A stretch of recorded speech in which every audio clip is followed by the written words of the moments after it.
bank where the view is nothing less than phenomenal. For how I express and project from my abdominal. The only view better, both my daddy and my mama know.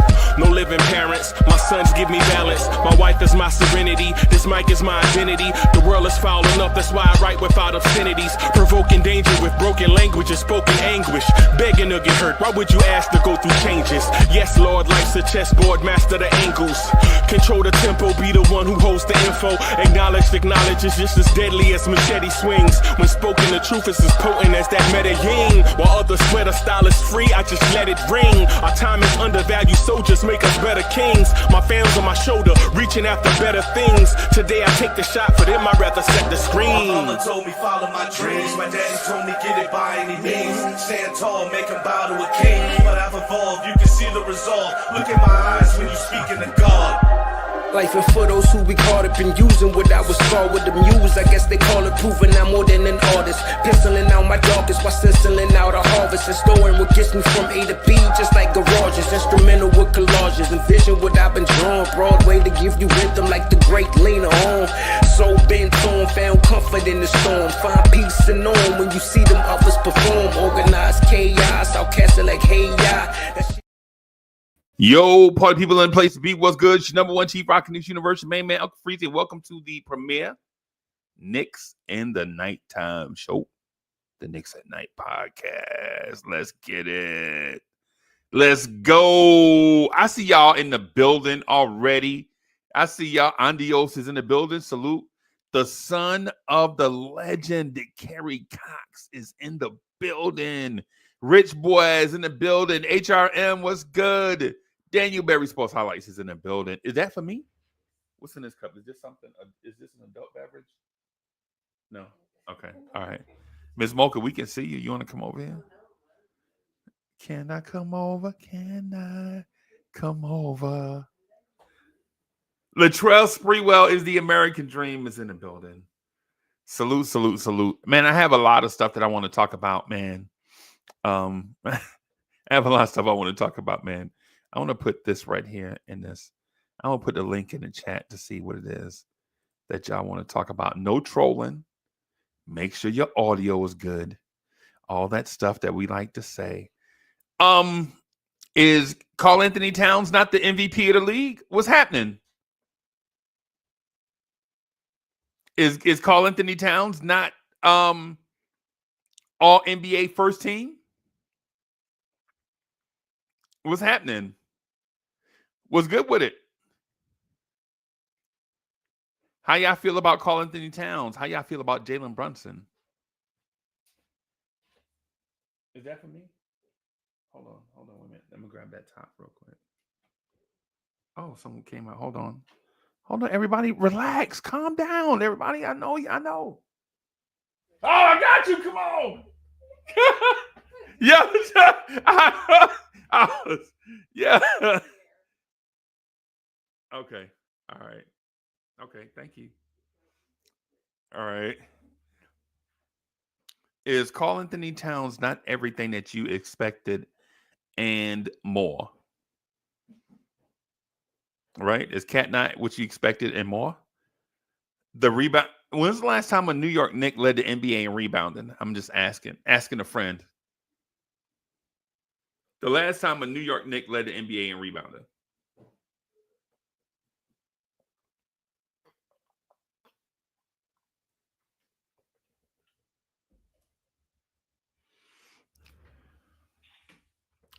Just asking.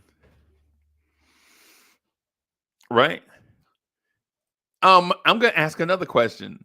When was the last time a guy led the NBA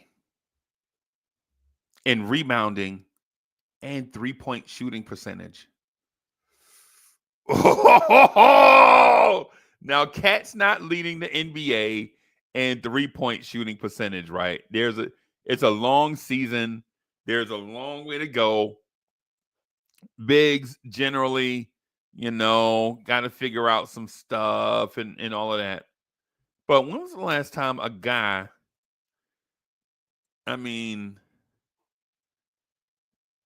this dude may lead the NBA in rebounding and and 3-point shooting in the same season.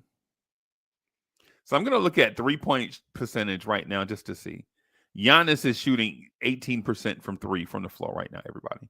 18%. Giannis is taking 11 free throws a game. That's crazy. Giannis is taking 11 and a half free throws a game. Right now, Taurean Prince is leading the NBA in 3-point shooting. He's taking 3.5 threes a game. He's shooting 51%. Jokic is shooting 50% from 3, taking 4.5 threes per game. The best shooter is probably Norm Powell. He's taking 8 threes a game, shooting 48.5%. Karl-Anthony Towns is 10th in the NBA right now at 46% from 3 on 5 attempts per game. Right? 5 attempts per game. That is crazy. Oh boy, the Bronx is in the building, everybody. Y'all know if it wasn't for the Bronx, y'all already know how this story go. Y'all already know how the story go. Right?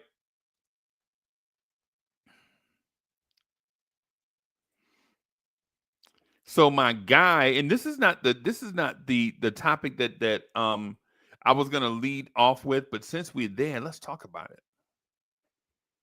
Let's talk about Karl-Anthony Towns a little bit. Let's put some vibes in the air, right?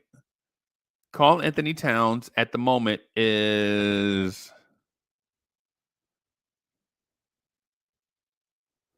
Cat is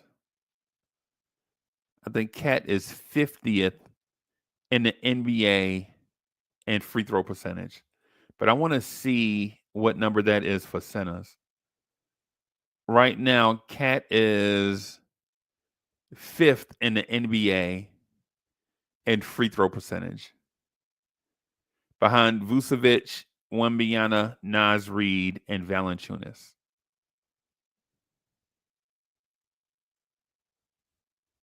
Right? That's crazy. And the guys in front of him, outside of Victor Wembanyama, everybody else is onesies, twosies when it comes to free throws. Like one guy is shooting 1.2 free throws a game, another is shooting 2.4 free throws a game. Cat is at the line, basically.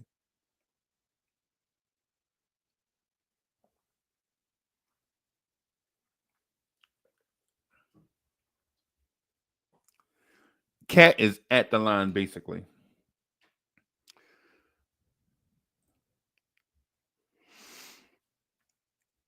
And when it comes to rebounds per game, Karl-Anthony Towns is a full rebound. Oh, let me change this back. Karl-Anthony Towns is a full rebound ahead of Domantas Sabonis and Nikola Jokic in terms of rebounds per game.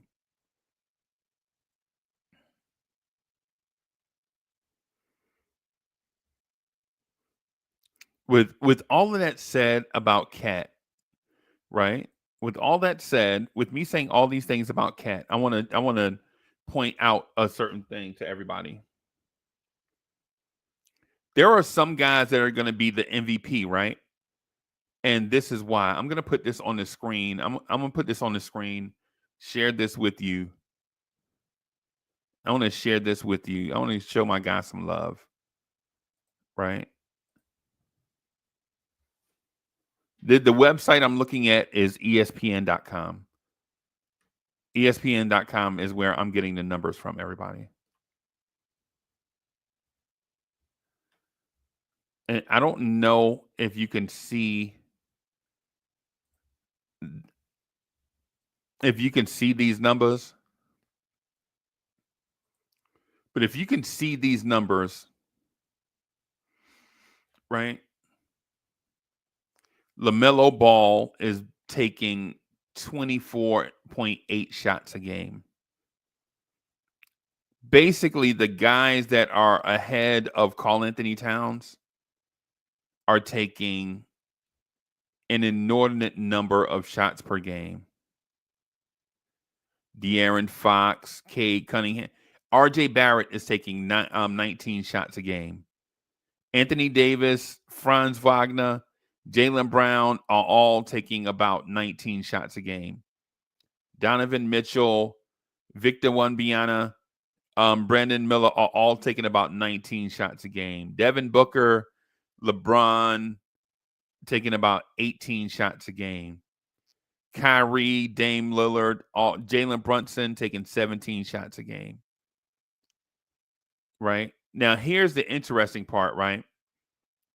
Jalen Williams, Trae Young, DeMar DeRozan, Norm Powell, Karl-Anthony Towns, they're in that neighborhood of about 16 and a half shots a game.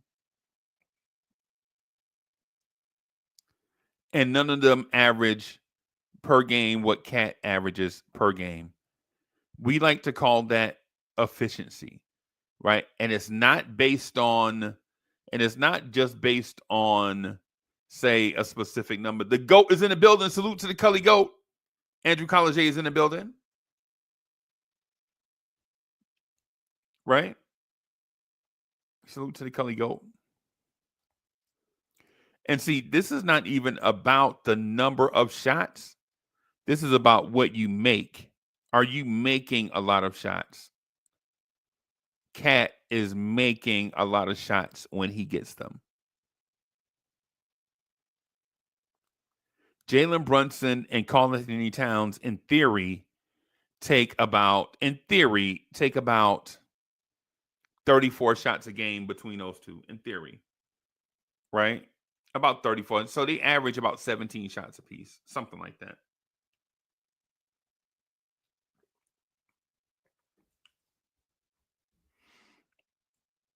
And they combine for about 50 points a game. And that's what you call efficiency. Jalen Brunson at this moment is shooting about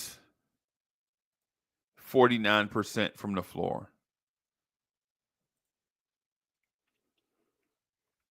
Life is not all about numbers, right? It's not all about numbers, but I do want to point out a thing,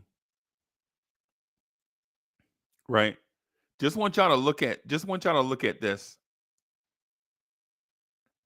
right? Just want y'all to just take a look at this really quick, and then I'm going to take it off the screen so that we can talk that talk.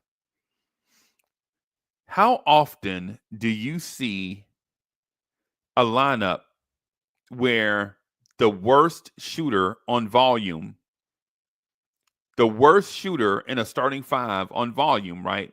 A guy that's going to take a lot of shots is shooting 47%. How often do you see that, right?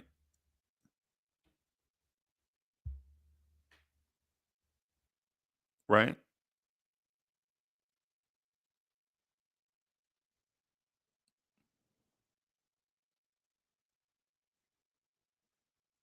Think about what we're looking at and just in the moment. And this is not just they had one great game. We were only 2 games into the season.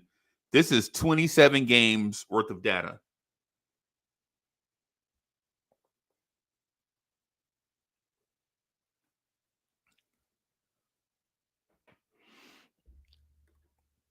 Right? This is 27 games worth of data where everyone in the starting five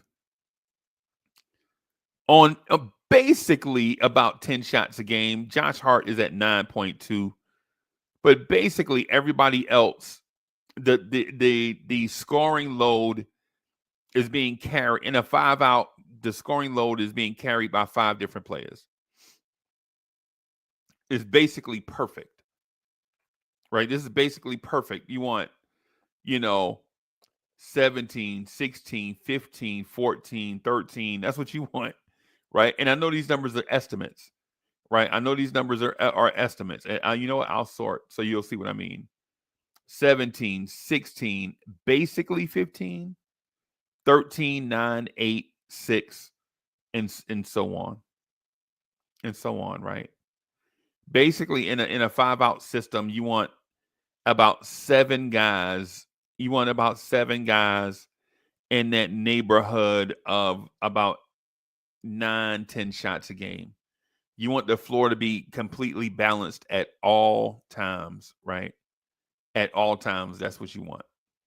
So a defense can't just come out and focus on, say for instance, we play OKC and they put Lou Dort on Jalen Brunson, right? And then we're like, oh no, we face Lou Dort in a couple days. What are we going to do about offense? We won't have to worry about that. Because on the other side of that, right? On the other side of that,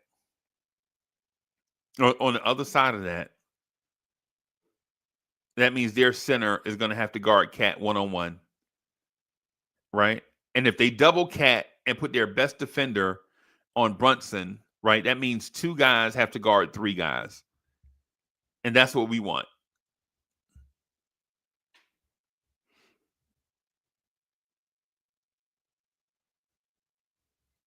Right? I ain't gonna front. There are a couple of things that I want to point out to y'all also. I want to look at Jalen Brunson's game log, not for his shots, right? Not because of his shots. I want to look at his game log because of his assist totals. So far in December, Jalen Brunson's averaging 7.4 assists per game, right? In November, Jalen Brunson averaged 8.3 assists per game. In October, he averaged about 5.8, but we know what the issue was, and there was a blowout here with Jalen Brunson, and the starters were basically a non-factor. So that low number in October, we won't even sweat that, right? We won't even sweat that number. But what I will say to you is this: Jalen Brunson's assist totals in December is 7.4 in about 33 minutes per game. In November, he played about 36 minutes, and that number was 8.3 per game. That's the number that I would love to see Knicks fans focus on, right, going forward. Like, let's measure Jalen Brunson's production, not on the number of shots he takes, right? Because in November, he took 18 shots and he averaged 8 assists, right? In December, he's averaging 14.4 shots and averaging 7.5 assists, right? And I know the basketball heads are going to ask me, right? Like, well, why are assists important and why are turnovers not as important if you're making that distinction? Well, the reason why to me why assists are important and turnovers are not as important, because turnovers are, even though you don't want to have them, they come in 2 different they're 2 different variants, right? One is a live ball turnover, which you hate. A live ball turnover is like poison. You don't even want to. It's not even poison. It's like a gunshot. You turn the ball over live, they get it in transition. They go the other way. They may get points off that. Points off live ball turnovers, right? And you don't get to set your defense. You're in transition, right? When it comes to a travel or a legal screen, or you throw the ball out of bounds, right? Shot clock violation, carry, travel, a turnover like that, the other team Referee blow the whistle, stop the game, get the ball from you. You get to go back and set up your defense. Right. So with Jalen Brunson, I think Jalen Brunson has been doing a fantastic job thus far through 27 games.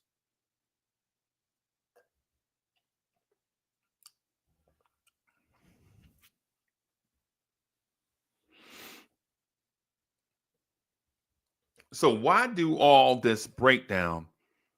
Where are we going with this, everybody? So one of the things that I wanted to talk about, one of the things I wanted to speak to, I saw a couple of people come in. Just let me, VIM NYC is in the building. Salute. And who else was in here? I thought I saw somebody else come in. Cully was good. I thought I saw somebody else. Sherwin was good. Fritz Alcindor was good. Ed Winning is in the building. Salute. So behind the scenes, the reason why I say this, behind the scenes, I talk basketball all the time, like Hoop Central, basically, right? I have, when I say it, it's going to sound fluffier than what it is, right? But I have contacts around the country, and we speak ball all the time via text message, telephone call, whatever. I call them for stuff. They call me for stuff, right? Yo, what are y'all doing, man? I see the Knicks put up a lot of points, man. What are y'all running? You know, basically stuff like that, right? And when I say contacts, believe me, I'm not out here. I'm not Stephen A. Smith. It's just you go to a game, you meet a guy, be like, yo, give me your number, man. Yo, let me hit you up or something, or hit me up or something. It's something like that. That's it. It's not, I'm not Espen level contacts and all that stuff. I'm just a guy like y'all, right? Just a person, right? But you meet people and you find out, like you get their takes on stuff, and then they wind up shaping your opinion on stuff. For instance, a few years ago, I met a person that coached at a big school. I'm not going to say what big school it is because I don't want to. He told me not, share his stuff and all that stuff. So I'm not going to share his stuff respectfully for him. He talked to me about Quentin Grimes just being a guy, right? He's like, hey, man, don't get too rep. Just a guy, bro. Nothing special. Does he play hard? Yes. Is he going to be a good player? Yes. But don't expect Bradley Beal. Don't expect Devin Booker. And I was like, nah, man, this dude. And he's like, so I talked to him and spoke with him recently. He spoke to me about Mikal Bridges, about how Mikal Bridges is never going to be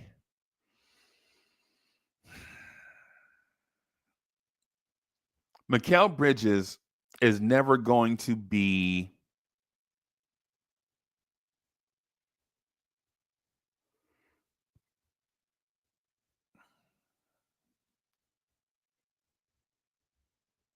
SGA. Mikal Bridges is never going to be that 6'6" megastar. But what he will be is Eddie Jones. And if you're okay with Eddie Jones, right? If you're okay with Eddie Jones, then that's who you traded all those picks for. Right? I never thought about the comparison of Mikal Bridges and Eddie Jones until that conversation. Right? He's not going to be a great secondary playmaking ball handler. That's not his instincts. Right? Those are not his basketball instincts. He's not going to be Kobe Bryant. Those are not his basketball instincts. His basketball instincts are more Eddie Jones, right? 2/3 knockdown shots when you give it to him. Has his own offensive bag that's going to be separate from everyone else, Mikal Bridges' offensive bag is never going to resemble Klay Thompson or Latrell Sprewell, right? You see how I do, like, you see how I have the two wide ranges?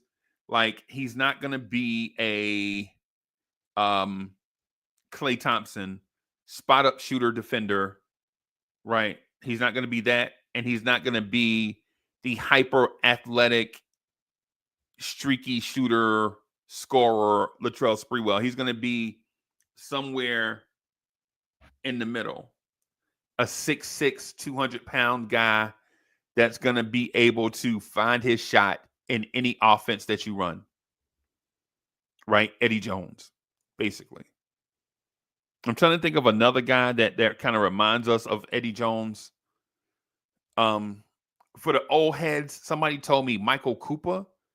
I don't think he's Michael Cooper. I don't think he's Cooper Loop. See, Cooper Loop was a great defender, but Cooper Loop could play some point guard. He was a combo guard, but he was functional at point, right? That's not Mikal Bridges. Mikal Bridges is a off-ball scorer. Ironically, I think both of those, I think him and Eddie Jones, that must be a Philadelphia thing, because I think Eddie Jones played at Temple and Mikal Bridges played at Villanova. I don't know if that's coincidence or whatever it is.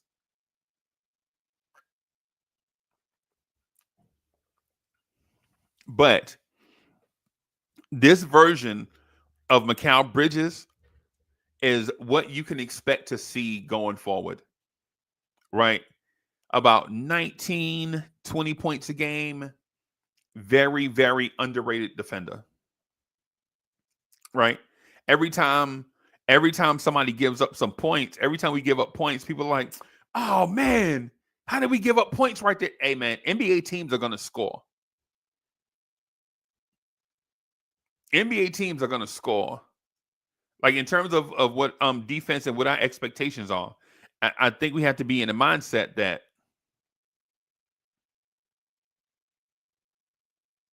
teams are going to score. You're not gonna stop NBA teams from putting the ball in the basket. Now, can you slow them down? That's where Eddie Jones comes in, right? That's where Eddie Jones comes in. That type.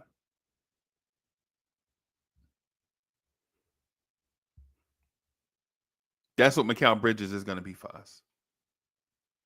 That's what he is for us. Our formula is Karl-Anthony Towns scores within the flow of a game, right? Our what it looks like going forward is, Cat taking about 4 shots a quarter, right? Cat taking about 4 shots a quarter within the flow of the game, not hijacking the offense. Cat is not going to be a 30-point per game scorer, even though he makes it look easy. That's not him.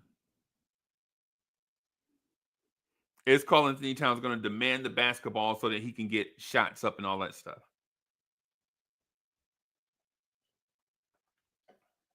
Is that what you need in a 5-out offense? No. That's not what you need. Why is the 5-out offense important for this Knicks team?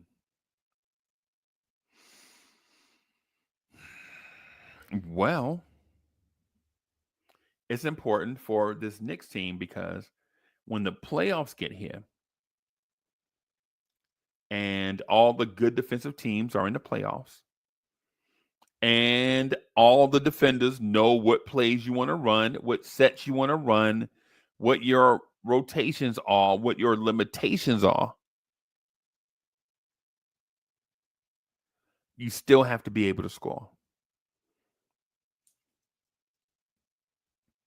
The reason why our offense is effective is because you threaten the defense by creating lanes on both sides, right? I'm going to use Sherwin as an example because Sherwin is very knowledgeable, right?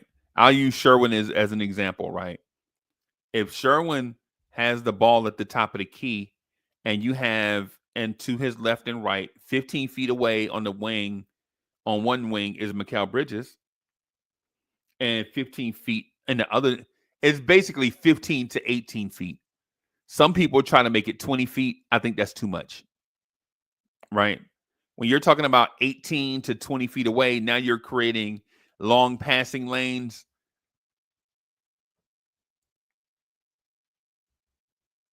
I don't like that as much, right? But say I'm just gonna use. Oh man, Wise is in the building. Salute to Allow Wise.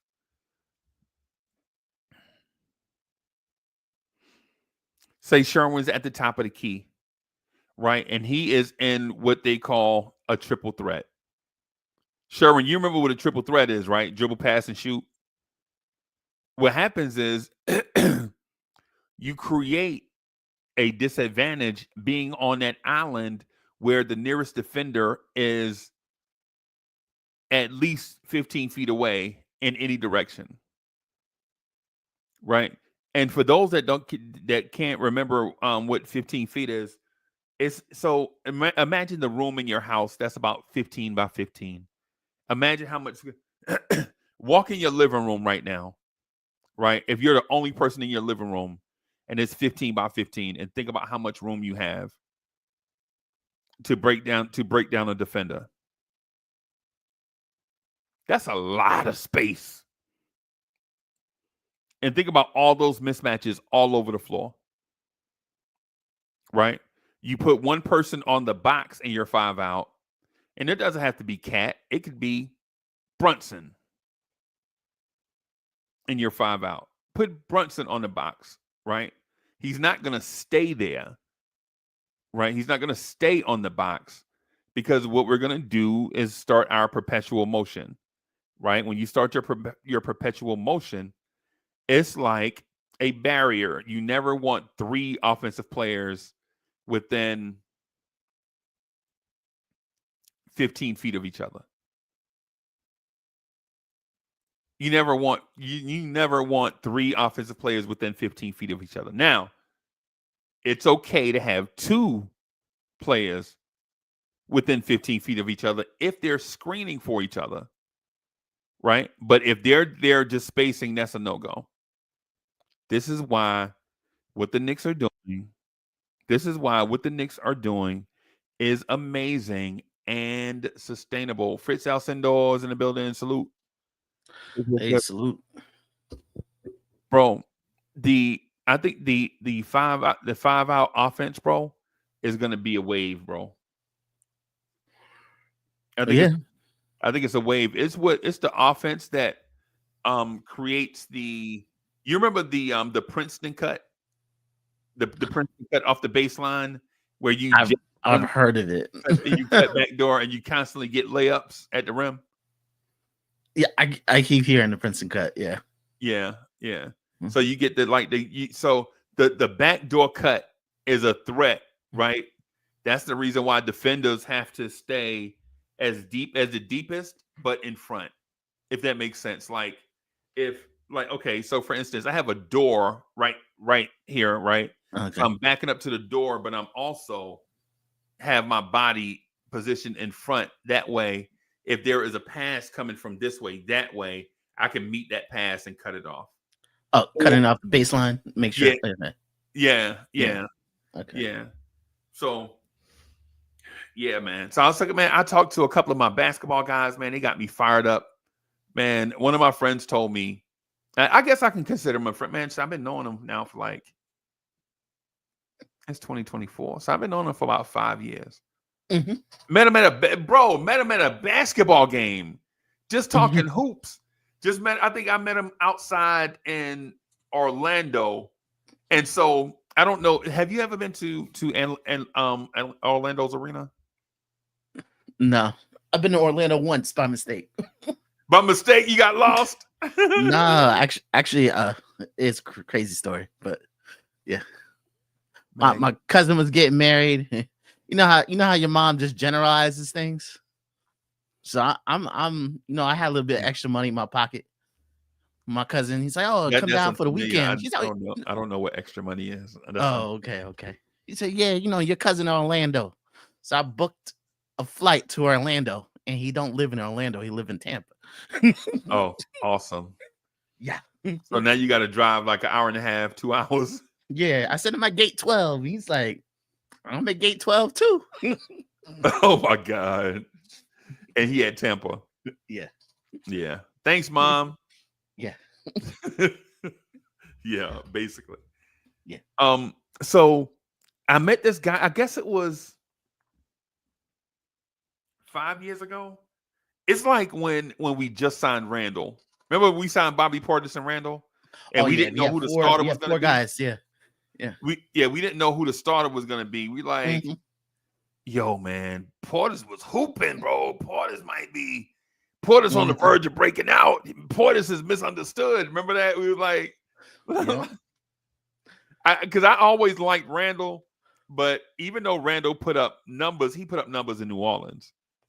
Yeah. And a bunch of dudes put up numbers in New Orleans that year when Anthony Davis was wearing them That's All Folks t-shirts to the game. Yep. It's spraying pink, and you know what I'm saying? So I'm sitting outside, like there's an overpass right in front of Orlando's arena, and then there's like a gated off parking lot, and then there's the street in front, and on the corner of the street they always have like at the game the police always have like 1,000 cars out there with the blue lights directing traffic, cutting off the street, all of that stuff, right? We just standing there, and I'm just and this Arabian kid just looking. And I'm like, "Hey man, what's up, man?" And he's like, "Hey man, ain't nothing, man. I like what the Knicks were running." And I was like, "Oh yeah, what were they running?" And he broke down what they were running. And I was like, "Hey bro, I like you," in a masculine basketball way, of course. So he's like, "Nah, man, what y'all doing, man? We just going to get something to eat, man. Where you get something to eat from? Tell us where we get something to eat." We all of us wind up going. It's like, I don't know how it got to be like 40 of us, but it was like, I think it was like 4 people with me, like 4 people with him. And then before you know it, it's like all of us in the backside of a restaurant. Like they give us this whole, you ever been to Shoney's? Oh yeah. You know how Shoney's have like a back room or something, and you just your party just going party room, yeah. So we just back there talking hoops, like just stuff like, and like I was telling, I don't know if Randall and Portis can coexist because I don't know about Portis's rim protection. And he's like, "What about Randall's rim protection?" I was like, "I don't know. This kid Randall, he kind of like a late bloomer. I don't know what I'm getting from Randall." Because the template for Randall before that was Terrence Jones, right? You remember Terrence Jones from Kentucky? The 6'7" power forward, lefty, athletic, grab the ball, grab the rebound and push it, shoot threes, used to play for the Houston Rockets. Jeremy's in the building, salute. Ribs is in the building, salute. Scotty in the building. Pete, what's good, man? Hey, Pete, I'm going to get to your question, bro. I'm going to star it. I'm gonna get to this, and just give me like a few seconds. I'm gonna get to that. And so we're back there, and we're like, "Yo, the Knicks are just probably a point guard and a shooter away from 50 games." And he said that, I laughed. Bro. I was like, "A point guard, a shooter, right? A point guard and a shooter away?" He's like, "Yeah." And he was like, "Man, look at the backcourt." And then I looked at the back. When we looked at the backcourt, we was like, "Bro, the Knicks had 0 Elfrid Payton. You remember Elfrid Payton? Yeah. He's not as bad as people say, but yeah. No, he's not as bad. He's not this generation's type point guard. No. Right? That's you got to shoot. You got to be able to shoot. Yeah. Yeah. And when guards go under, and so chat, it's a cascading effect. If you want the other team's guard to wear down, they have to go through screens. You have to make them run through. You have to wear them down physically So at the end of games, they won't be hitting game winners like Steph Curry in them. Right? You just can't let these Jalen Brunson, Trae Young, Damian Lillard, Steph Curry, Anthony Simons, Bradley Beal, Kyrie Irving type guards just live a life of safety, basically.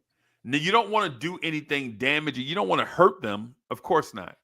But you want them to feel the physicality of defense, right? And so if you're not able to shoot, then those guards can just go under screens and they're not touched all game. And now they save all of their physical energy for offense. And so that's Elfrid Payton's thing. Right? That's Elfrid Payton's thing. Right? He didn't make you pay. And RJ Barrett was in the backcourt with him. And RJ Barrett did you know there were 900. There's a stat I looked up one year. I looked this stat up like 3 years ago. There were 994 opportunities for a Knicks guard to shoot the three out of the pick and roll, and we didn't shoot it. Right? 994 times. Right? Basically, the screen comes, the defender avoids contact, goes under the screen, and waits for the screener to leave so that he's right back in front of the offensive player. That happened 994 times. Do you know how many out of that 994 times? Do you know how many times RJ Barrett and Elfrid Payton shot the three when they were wide open because of a screen? Very little, because I know, RJ didn't want that shot. He wanted to drive. So this happened 994 times, right? The Knicks had 3 made 3-pointers out of 994 opportunities to make a 3. 3 out of those 994 opportunities, they took 3-point shots out of that look 11 times. So basically 980 other times the defender was back there taking a nap, waiting for DeAndre Jordan, Mitchell Robinson, Bobby Portis, or whoever set the screen, Taj Gibson, whoever set the screen, to leave so they could be right back in front of Elfrid Payton. Crazy, right? 900. I think it's 994. It might be 949. 994, 949. You get the gist of what I'm saying. It's 994, 949, whatever. They made 3 3-pointers out of that look. So they were no threat offensively with the basketball whatsoever. And so when I talked to my guy about that, he was like, "Yep, that right there is going to be the undoing. The Knicks have to go get a point guard that can navigate the pick and roll and be a threat from 3." And when I asked him about that, the name he mentioned, he's like I don't know if he has some insight or scoops or whatever, but the guard he mentioned was Donovan Mitchell. He's like, "Hey man, y'all got to get Donovan Mitchell out of Utah, bro." I was like, "But Donovan Mitchell is not a point guard." He was like, "Nah, man, he's a ball handler. He's a playmaking guard. All you have to do is get him and then put a Dyson Daniels type guard next to him." Right? He didn't say Dyson Daniels' name because Dyson Daniels wasn't in the league, but that's what he was mentioning. A tall defensive guard that can score a little teeny bit, but can keep defenses honest. Yeah. I think the guard he might have said Stacey Augmon. Like, you got to go get a Stacey Augmon type guy to go with Donovan Mitchell, and you'll be set because Donovan Mitchell is going to take 20 shots a game anyway. So what's the word, bro? Oh, not much, man. I saw you did a show today. Was it yesterday? Yesterday. Wednesday. I did a show. Wednesday. That was. I was thinking about doing one today because I've been working on like some edge trades along the edges. Right. Yeah. You have one in mind specifically? Did you talk about? So far I think I have like 4. Ooh, somebody's been busy.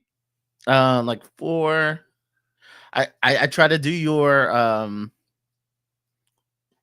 Cam Whitmore trade. Ooh. Because I know you want to see what a Cam Whitmore trade would look like. Dre wanted that, but I'm for it. I'm here for it. This one I have one is swapping 2 ways. What else? Jordan Clarkson I did the other day. And say that again? Jordan Clarkson. And also I'm not sure. I know they say Pelicans are willing to listen to, basically everyone. Yeah. I have one, but I think he's a keeper for them. But Jordan Hawkins. Oh, the Connecticut sharpshooter. Yeah. Right, basically replacing Devo. Ooh. Like he has no conscience. Like the way he shoots, you know how a lot of players you need to be wide open. Yeah, he don't care. No. Yeah, he don't care no problem. Is he Cam Thomas though to you?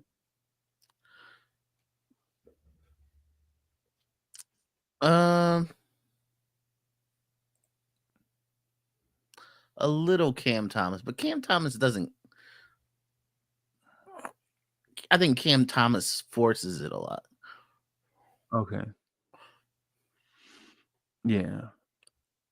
You don't think Jordan Hawkins forces it, bro? No, if you give him daylight, he'll shoot it.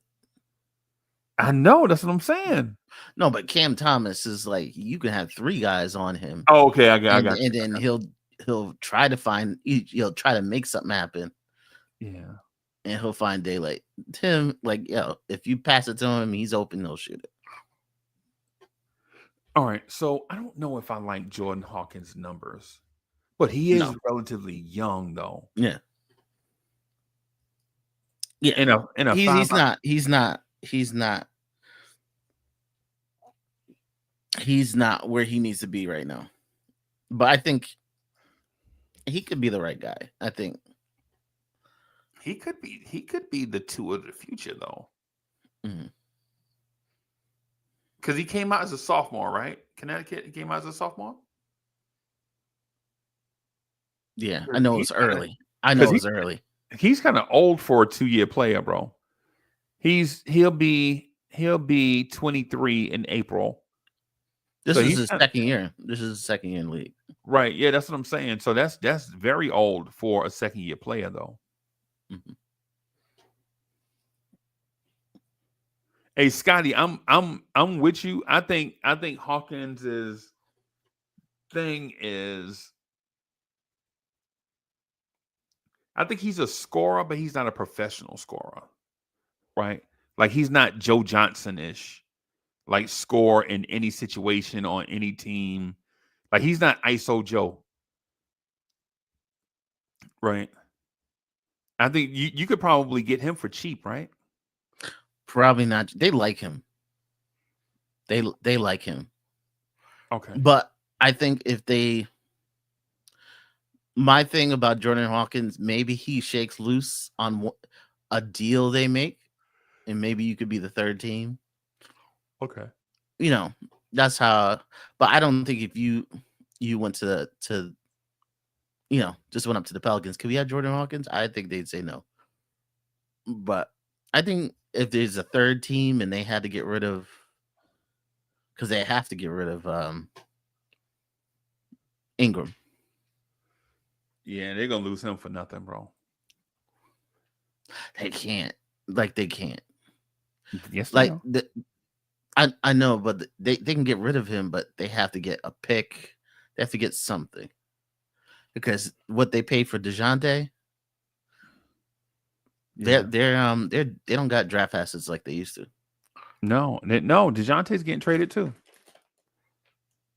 Yeah, but you know what? Since they just got DeJounte, they probably want 2 picks back. Yep. And is anybody gonna give you 2 picks back? Remember, they have When a you- bunch of draft picks. They have a bunch of firsts now. You remember them before our Mikal Bridges trade. It was Knicks, us, and OKC hoarding all the first round picks. Remember that? And then, so we go get our guy, and now we're depleted. And I think New Orleans and OKC are hoarding all the first. I think Utah may have Pelicans basically 2 picks this year, 2 picks next year, and they basically got their first from there on. Wow. Yeah, they traded most of their seconds. Well, So in this trade, I mostly had given them a few seconds. And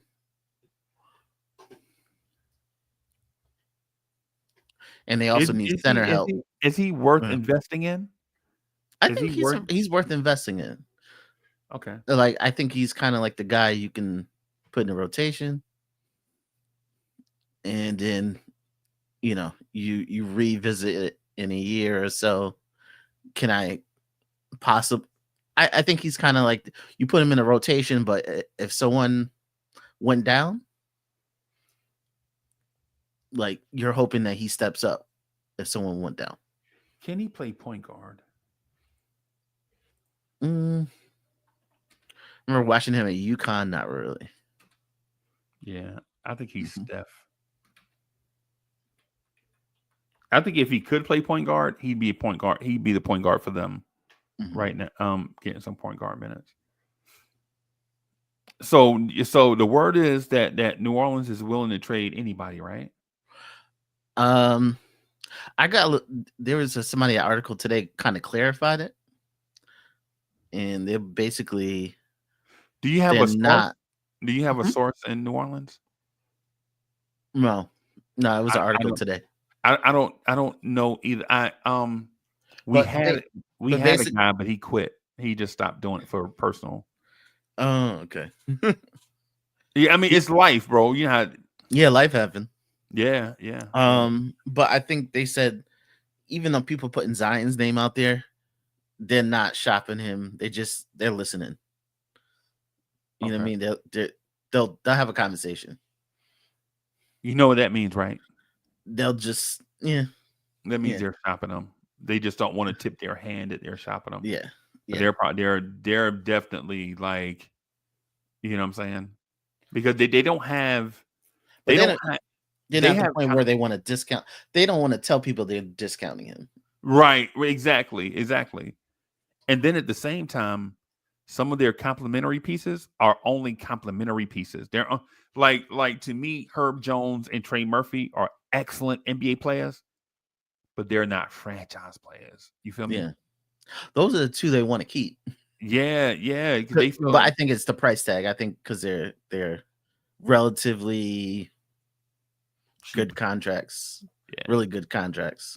Herb Jones is pennies on the dollar, bro. For what he provides.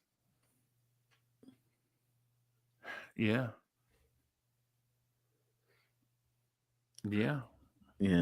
Would you be interested in Herb Jones? Just ask. Oh yeah, I think every team in the NBA would be interested in Herb Jones. I think the one that everybody's talking about is more realistic is Dorian Finney-Smith. Since the Nets, they're obviously selling. I can't. I like Dorian Finney-Smith.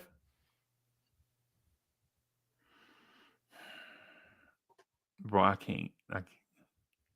just can't. I can't, bro. I can't. I like him, bro. I just can't have him be the centerpiece of anything. I just can't have him be Dorian Finney-Smith and Precious Achiuwa to me are like similar, except, bro. So you wouldn't understand because you're American, right? But if you're like Nigerian, Haitian, if you like first, you'll understand. You wouldn't understand because you're an American you're a Connecticut Yankee, so you don't like for guys like me and Precious Achiuwa, bro. We have like a certain mindset. Dorian Finney-Smith is the opposite of that. Dorian Finney-Smith is like the dude that forgot he from the streets. Like, I mean, or forgot he in the NBA because he got the streets mentality. Like Dorian Finney-Smith is like the dude that barely got on in Florida, but he worked his way up and all of that stuff. You know what I'm saying? He the dude like with 4 brothers in jail. You know what I'm saying? And so I like Dorian Finney-Smith. I just can't. That price tag is high for me, bro. I think what's he make, like 14 million or something? Yeah. So it's probably you're getting rid of Mitch, but you got to use 13. You got to use 13. Dang, bro. Because Nets don't need a center. No, what do they? No, they don't. I sent you on X. I sent you that. Yeah, Jordan Hawkins. Also, I said Finney-Smith one. Yes, it's almost the same thing. It's almost the same. Yeah, I saw it. It was just taking me a little bit to get the to get it here on the screen. So the Knicks would do jump. Wait a minute. Wait a minute. What are you talking? Jump man, bro. Yeah. Jump man. You want to trade jump man, bro? Yeah. Jump man and Kolek. Chat. This man is trying to trade jump man. Why are you trying to trade jump man, bro? You like, nah, get him out of here. Yeah, he ain't gonna be back next year. Jumpman will be back, bro. It's Jumpman, bro. They retired his jersey. Yeah. Jumpman, bro. You trading Jumpman, bro. You couldn't put Huck Porty in there? Huck Porty? Huck Porty only makes $1 million. Oh, yeah, that's right. But if the Knicks stay healthy, Jumpman ain't getting much time. It's Jumpman, though, bro. I said, yeah. I like this trade. I'm not even gonna front. I would do it. I think this is a very, very, very insightful trade. I think it's very creative. I think it's very original. I would definitely do it. That Washington first round pick, man, I ain't even sweating. I forgot we had it, bro. Bye. Yep. Bye. For a lottery pick, bye. You're trading 3 second round pick talents and a first for Jordan Hawkins that was picked 12th in his draft. I think 14. But 14, yeah. 14. But I think Kolek has shown enough that other teams would be intrigued. I think people would give, even though he's a second rounder, I think people will look at him and say, that's a first round pick. They'll give him a first round grade. Yeah, like a first round grade. I like Tyler Kolek to get Jordan Hawkins. I wouldn't even. I'm like, Tyler who? Yeah. And I'm not a huge Jordan Hawkins fan. I'm looking at the upside. 6'5", 190. I can't call him a shooter because he's not a maker, right? There's a difference between shooters and makers, right? We can grab anybody. Matt Ryan is a shooter, but he don't make them, right? That's what Jordan Hawkins is right now. We're hoping though that if we get him in our system, we can convert that energy into kinetic instead of potential. Yeah. Because it looks good. Like, when you see a shooter, like it isn't connecting yet, but Right. Right. Mm-hmm. Right. And it is coming. It's on the way. Mm-hmm. Right. Let's look at the Dorian Finney-Smith one. Wow, this is wow. Who the hell is? Oh, hey, y'all. He Fritz is out here flipping over tables. Fritz I'm on out my here throwing chairs and kicking over tables, y'all. Brock Aller. Wow. And Wow. yeah, because there's a couple two-way guys with flipping. Because Clippers actually come out like bandits on this one. But what we're doing is we're swapping their two-way. I'm sorry, their two-way. Right. So Jordan Miller is their two-way. So we're basically swapping Boo Booey for their two-way Jordan Miller. Right. Yeah. So why do the Clippers need Mitchell Robinson again? Oh, because they have no. They can always use the center, and PJ Washington is dead space. PJ Washington plays for the Clippers? He doesn't play. He's on their roster? He's home. Yeah, he's home. They told him he could look for a trade, but they ain't playing him. Who's the power forward? My bad. I'm not talking about. Am I talking about PJ Washington? No. I'm sorry. Why put PJ Washington up there? Yeah, because I thought he played for the Mavericks. Yeah, not PJ Washington. My bad. Okay. I was talking about. Wow, my mind just went to PJ Washington. It's PJ Tucker. PJ Tucker. Okay. Okay. Yeah, I gotta do that. It's PJ Tucker. All them PJs are the same, bro. Yeah. PJ this, PJ that. They're all the same person. Yeah. PJ Tucker, who they sent home.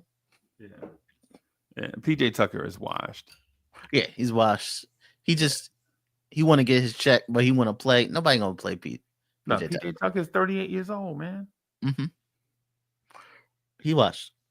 Yeah. So basically, Nets get expiring. You heard washed, and you're like, oh, PJ Washington. Okay, PJ Washed. Okay. Probably. Yeah. Yeah, but I feel you. I feel you on it. The only thing is Tyronn Lue doesn't like playing two traditional centers for some reason. I don't know. Wait. Before I say that, let me restate that. Tyronn Lue and centers are what's the word I'm looking for? They don't like to coexist for some reason. You remember the year we played? You remember the year we played the Clippers and the Clippers got like 3 centers hurt in the same game against the Knicks? Remember that? Not Dunleavy, but Plumlee, Tice, and like another dude got, and Zubats was already out. Yeah. You remember that they finished the game with Nicholas Batum at center? You remember that? He hit the 3 to send the game into overtime against us 2 years ago. Yeah, I think it was 2 years ago or something like that. Yeah,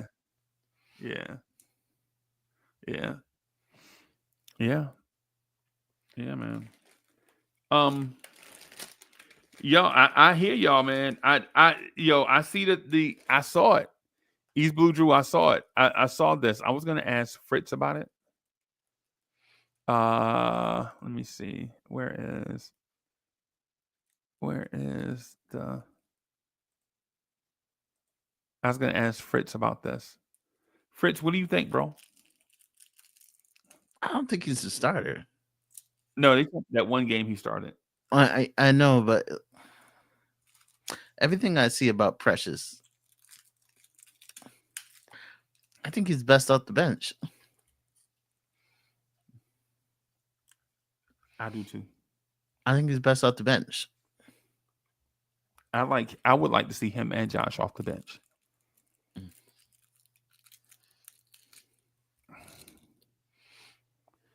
I don't. I see the necessity of it if you're playing a taller team. But yeah, I think he's a bench player, and he's probably better than the other bench player that he's going up against. Right. But if you match him up with the starters, it doesn't have enough power. I just the right. I just don't. Yeah, I just don't see. I just don't see the fit. I just don't see the fit. With Cat in the starting lineup? Yeah, I don't see the fit with Cat.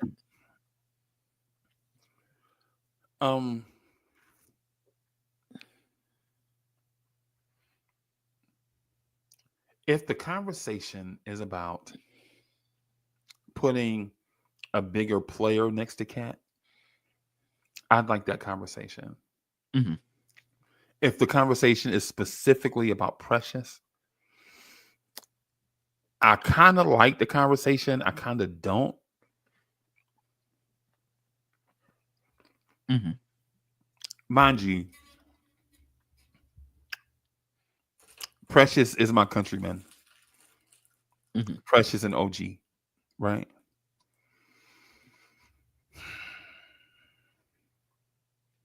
What I've seen thus far from Precious, I'm not excited about. I would love to see a stretchier, bouncier, more athletic guy next to Cat. Yeah. The McDaniels kid, the 6'9" kid in Minnesota, Mm-hmm. I think him next to Cat would be ideal. Mm-hmm.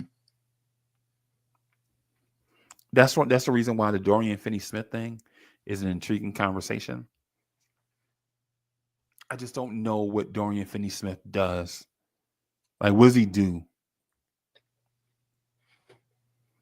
That's the thing I'm confused about. Like, what does Dorian Finney-Smith do? Above average defender. I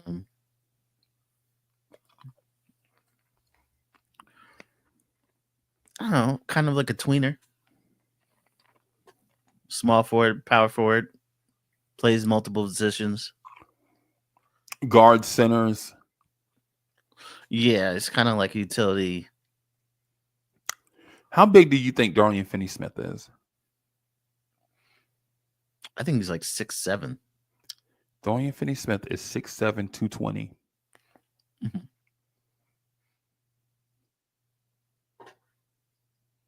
Mm-hmm.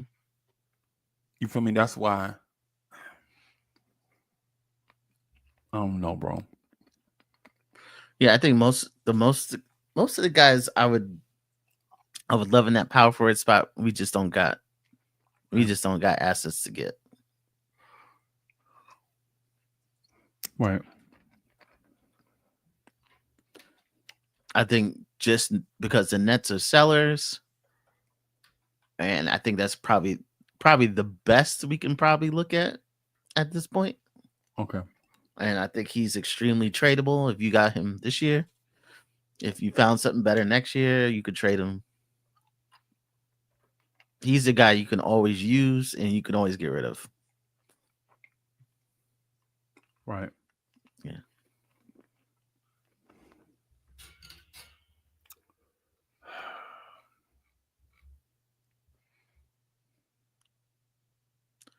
Yeah, I think we kind of look at him like an OG light.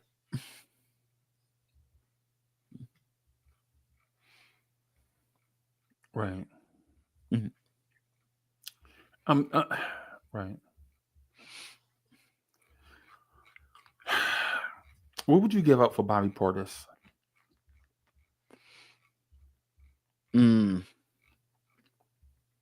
Be tough. It'd be tough. I think Portis is expiring. I think that's an issue.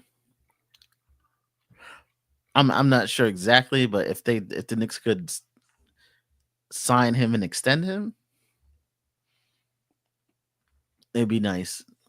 But like just at him being expiring, that's a tough situation. What does that have to do with you acquiring him though? Like you don't want to pay too much if it's a rental. Right. Whoever you get, you want to. Mm-hmm. How do you feel? How do you feel about Kyle Kuzma? Oh, I like Kyle Kuzma. I think he's underrated. Things he does well. I don't think a lot of people appreciate. Right. Yeah. Like what are those things? Like he's a really good defender, but not the way people traditionally sees good defense. Okay. Like a lot of people say good defense is stopping a player. And so I think when he was at Lakers, he was like what he would do, he was like funnel players. Right. So he would force players into the center. Okay. And that would stop the possession.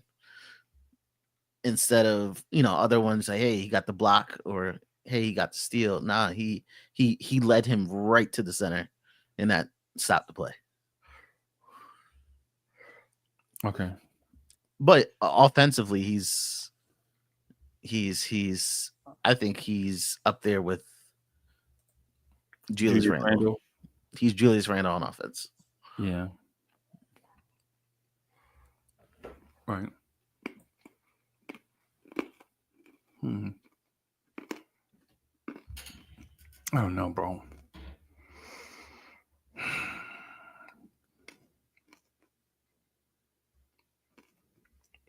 He's just a little bit out of our affordability, right? Yeah. Just because we don't have our contracts just don't add up. Right. So how much money do we have? We don't have like money available. So you're just looking at matching. So you're talking about anytime you get decent numbers, you have to put Mitch's 14 in there. Anytime you're talking decent numbers, you have to put Mitch's 14 in there. And then next closest after Mitch is Precious at 6.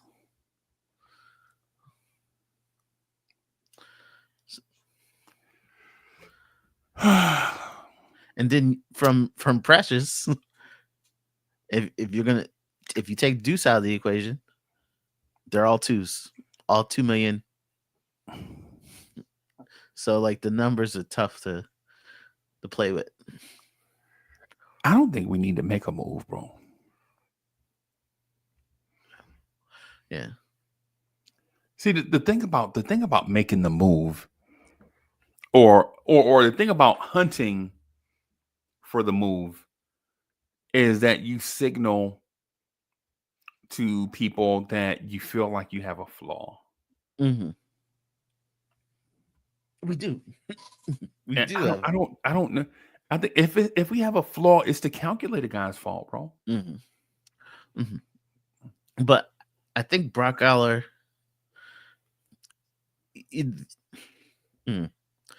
I would. How about how about we trade Brock Aller? No, he's the best. He's the best at what he does. No, he ain't the best. He's a mad scientist. No, mad scientist. He's mad. But he hasn't improved anything in the NBA, in my opinion. Like he was best with numbers. Like he's not really. I wouldn't say he's not the GM. No, He's not the GM. I He's don't the think assistant GM. Yeah, I don't think they have it. Do they have a GM? The Knicks. I think they have a guy in that role, but they name Yeah. it something different. I think Yeah. Gershon Rosas. Rosas, and I don't think it's called GM either. Yeah, it's not called GM. Yeah, it's called something else. But Yeah. basically, that's what it is. Yeah. So I think it's a group of them working together. But Brock Aller, he's the creative part of the trade part because That man ain't never done nothing, bro. he done a lot. Like what? Just name it. Just tell me. Just tell me. Like, what's he done? The creativity of these trades are ridiculous. Of what trades? Some of the trades he's pulled off. Like I know a lot of people say, "Oh, the Knicks talk to who." He knows what's going on every team. But what GM doesn't though? I know, but some of the way the flips he's done, like he knows what another team needs, so he'll get something that another team needs, and they'll flip it back to him, and he'll get something out of the deal, like in a way that other GMs haven't. That's when we've been going kind of crazy in the draft. Everybody's like, "Yo, what are we doing?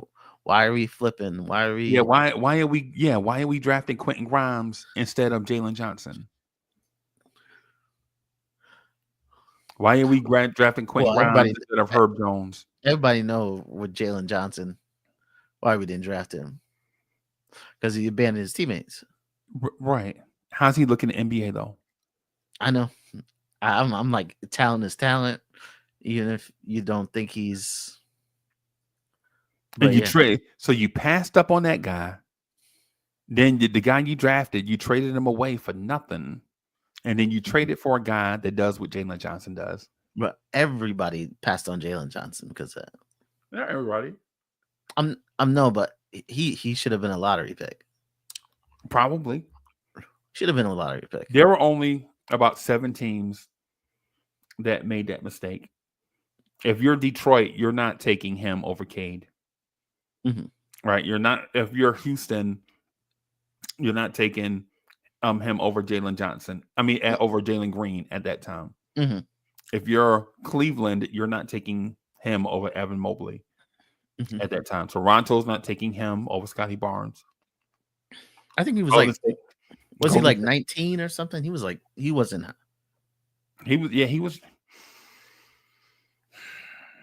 I think he was drafted with the pick after our second first-round pick in that draft. Yeah.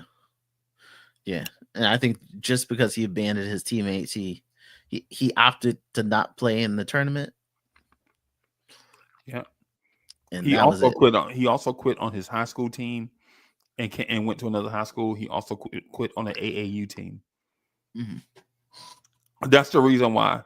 Because if you quit on your team in college, you're like, you can still go number 2. James Wiseman was suspended from Memphis. He only played 13 games, and he still went number 2.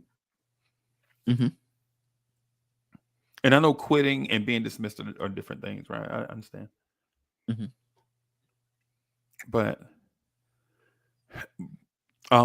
you remember the when Jalen Duren and Mark Williams were on the board and the Knicks traded out of the first round?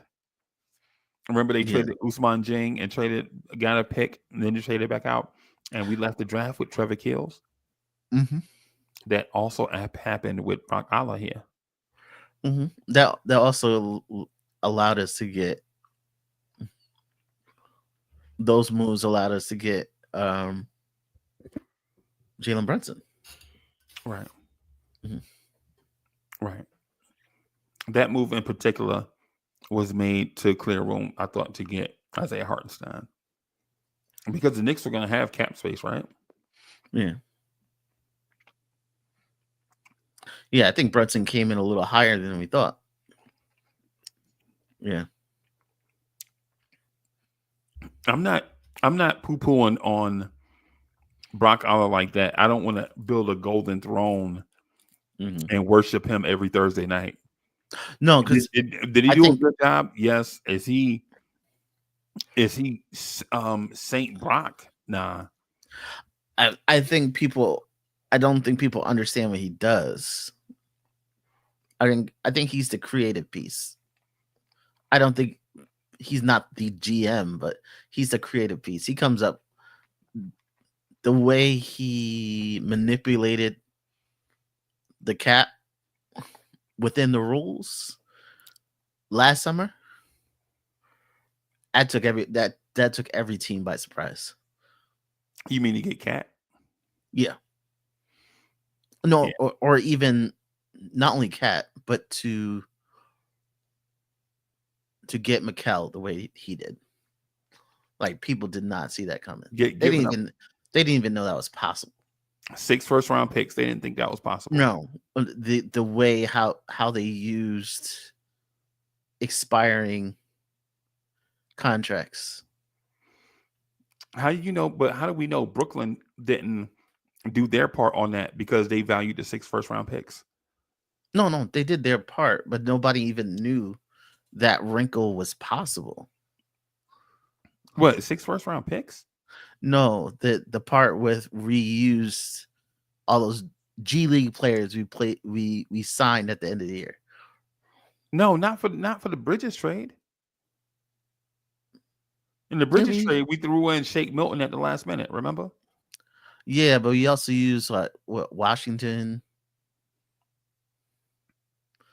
and they gave us back Keita Bates Diop to make the money work. Yeah, I think he's good, bro. I don't think he a top 10 executive. He's good. No, I think his creativity is the thing. Like, I think a lot of people, when they think of trades, they think straightforward. What can I give this team to give me what I want? And he'll probably think of 5 other ways to do that trade. And whoever the Knicks between the group, they can recall on the fly. That's why they can pull off some things on the draft quicker than others. That's where we get good deals. We're pulling off things quicker than other people can figure out. I'm not ready to go there with you yet. Yeah. But I don't think he's the GM. Like, I'm not going to give him all the credit. Yeah. Because Rosas is the relationship part. Rosas is the one making the calls. Right. Here's why. I think if excuse me, I'm allergic to Brock Aller. I'm sorry. I think if Brock Aller was this good, other teams would be offering him a position to be the man. He's not that good. He did get interviewed for another one. Yeah. Right. But Kobe Altman is still the man in Cleveland, right? Yeah, Kobe Altman's in Cleveland. Yeah. But Brock, I think, Brock Aller is the numbers creative portion of what the Knicks are doing. He's not the relationship portion. Yeah. Mm-hmm. Yeah. I think I'm not going to call him a ham sandwich of front offices. I think he's very talented. I just don't think he is that. I'm not ready to call him a guru. Mm-hmm. In my opinion. To me, if he was that good, he would have found a way to keep all the Nova boys together. If he was that good, Dante would still be here. No. Yeah. Like, they wasn't budging. Right. Minnesota was like, nah, we want Dante. Like, there's no other way. But you told me, though, when some people find a way to do it, he finds 5 ways to do it. 5 ways to do it. But they wanted Dante. They're like, we're not doing this without Dante. Yeah. And for that reason, I'm not ready to call him St. Allah. I'm not ready to send my kids to St. Allah's high school. But I just think he He's all right. Right. I think now Worldwide West, like if you've ever been around Worldwide West or Leon Rolls, Fritz, I'm telling you, bro, the way that Worldwide West would convince you to go buy him a pack of cigarettes. That's how smooth he is, bro. Mm-hmm. And you'd be like, my pleasure, Mr. My pleasure. That's just how slick he is, right? That's my measure of, in terms of the ingenuity and things that it takes to come up with these creative ideas. I don't think Brock Aller is the smartest person in that building. Yeah, I don't know who is. Yeah, right. But between the group, they come. It all comes together. I think Brock Aller is just the numbers part. I think Fritz is leaving a little bit of meat on the bone, and like Brock Aller, as Fritz has been saying, like he's probably not the connections guy.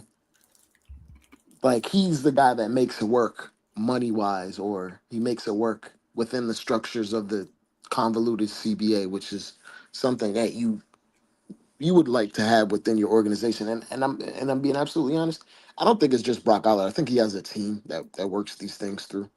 right. He just might be the figurehead for that particular unit, because we have basically probably the highest paid analytics group, highest paid front office in the entire NBA.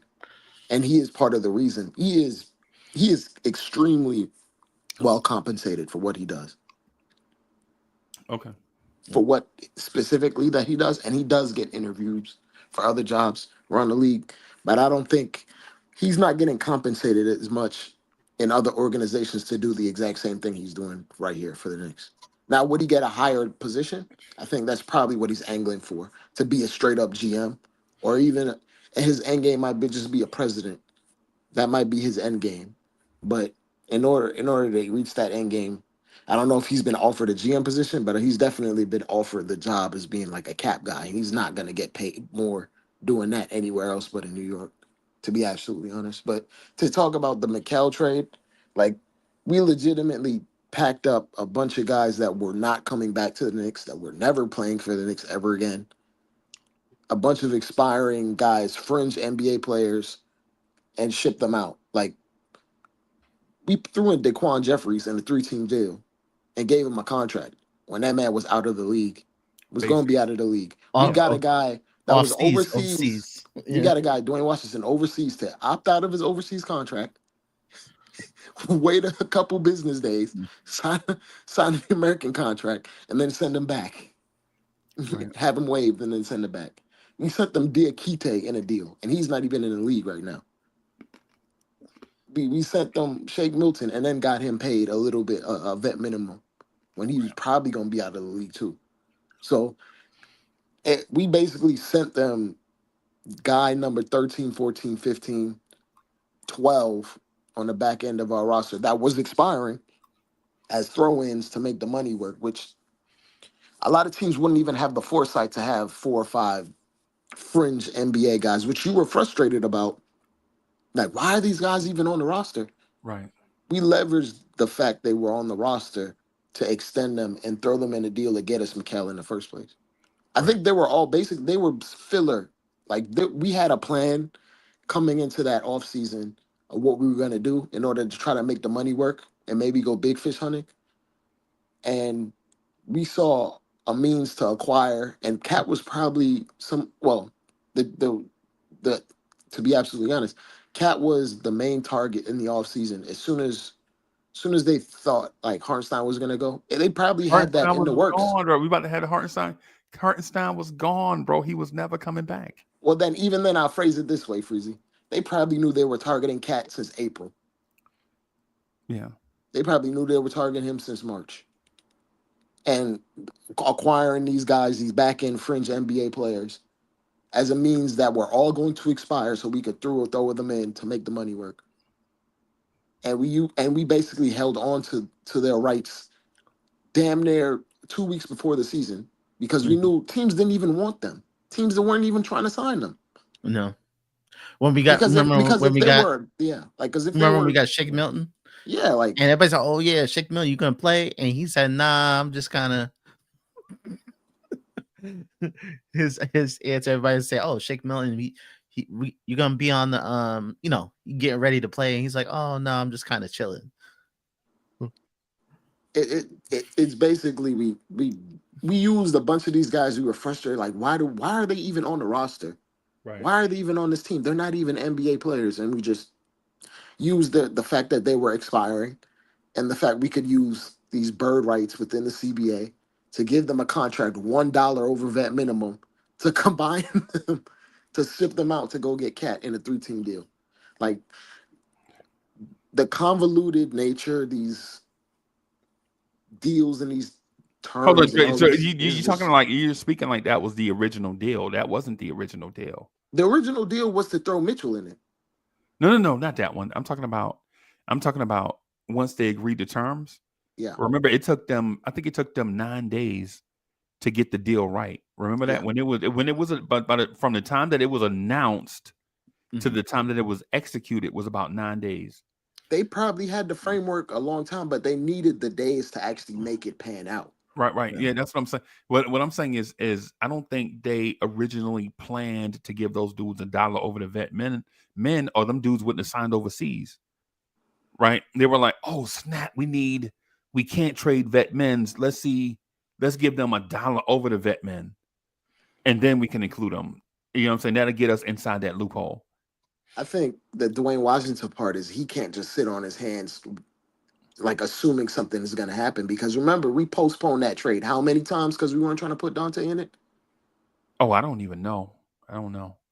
Well, the The reporting was rumors were that we offered it very early into the summer, and we just sat on our hands hoping they would take it, and they didn't take it, and then 2 days before training camp we had to pull the trigger and send Dante up. yeah.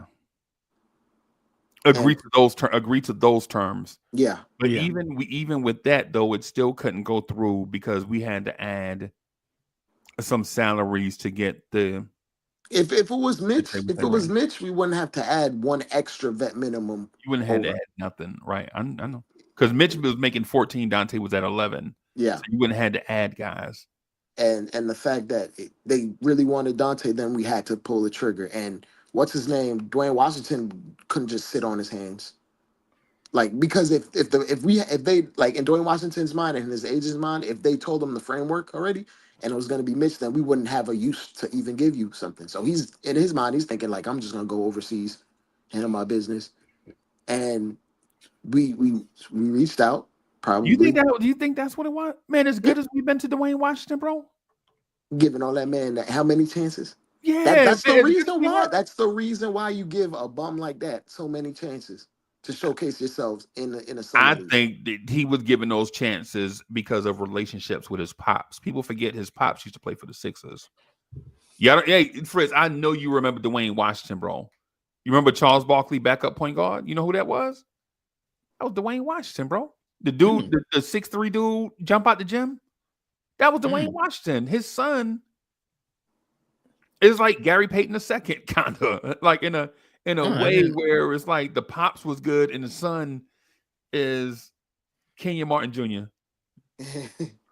You know what I'm saying? Like, Yeah, I didn't know he was like a legacy. yeah. Dwayne Washington, he used to man, I think it was Hersey Hawkins, Johnny Dawkins, and Dwayne Washington all played together. I think Mitchell Wiggins was there. I think Mitchell Wiggins was there too. I think Mitchell Wiggins might have been there. You know who his son is, right? Yep. Yeah. I think that has something to do with it, man. Looking out for you. Bronny. Bronny is who Dwayne Washington Jr. is, bro. But his dad is not LeBron. But his dad is definitely not damn LeBron. But to your point, like, to make the Cat and the Mikal trades happen, we used one guy that was not going to be in the league, two guys that were not going to be in the league. Charlie Brown. We used Charlie Brown, Daquan Jeffries, Dwayne Washington Jr., Diakite, and Shake Milton. Right. And that level of creativity is not in every organ. Like, a lot of teams are not doing all of that. Nah, especially right before training camp. Yeah, He's doing a all lot that of right. teams are not doing that, all of that, nor do they have the resources. And that's on James Dolan being comfortable spending that much money on analytics and front office guys. To be Yeah, absolutely honest, because yeah, not every owner is going to foot that bill. Like talking about, I have to spend $15 million on some analytics. Are you out of your mind? right. Yeah, But yeah, that's what James Dolan is thinking. yeah. That's he's just cutting whatever check Leon Rose says you need to cut to make this work. Right. Mhm. And those five guys being included, like before the CBA, we would have made all those trades without those five guys even being a thought. Yeah. Now, so I think what y'all are missing with I understand the trade itself, right? I never misunderstood the trade, right? What I'm saying is I don't think Brock Alla put all the pieces on the table at one time and said, "Hey, this is what we're gonna do." I think what he did was, "Hey, this is a framework," and as the framework progressed, he adapted in real time, every day, Yeah. making the adjustments necessary in order to execute.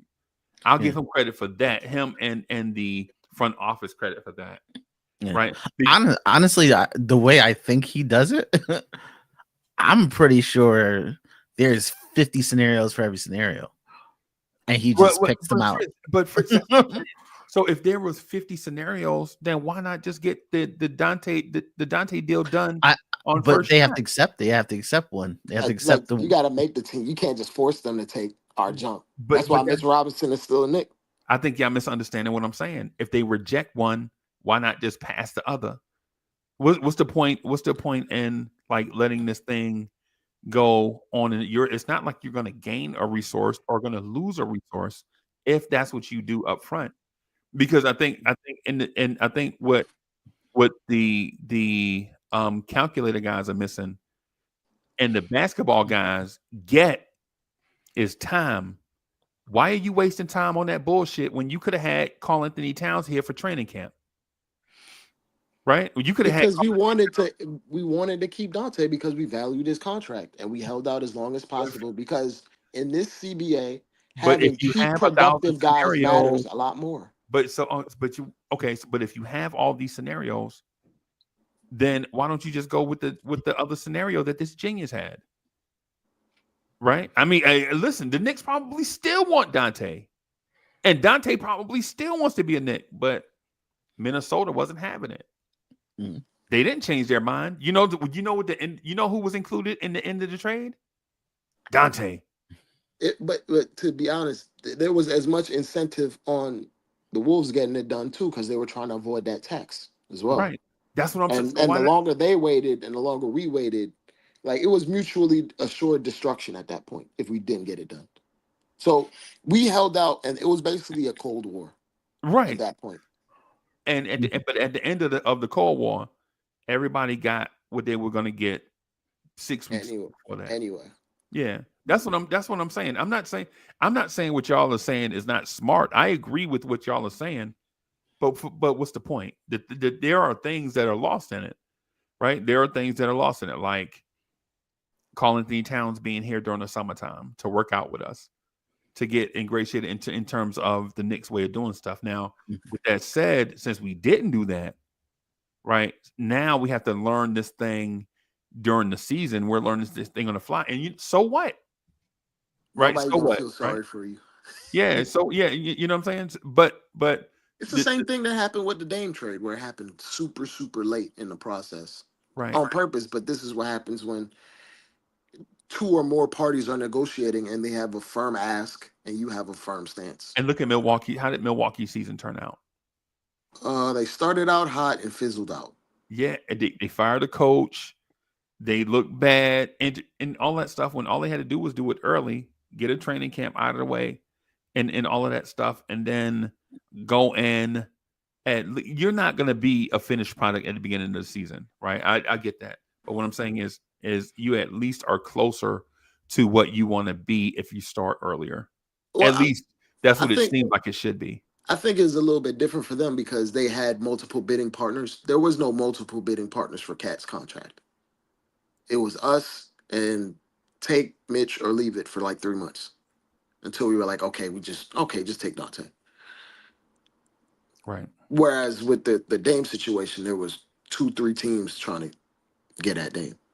Right. And at that point, the Portland is holding all the keys at that point to what happens and what doesn't In the happen. grand scheme of things, they got nothing for Dame. Do you remember what they got for Dame? Drew Holiday, which they flipped.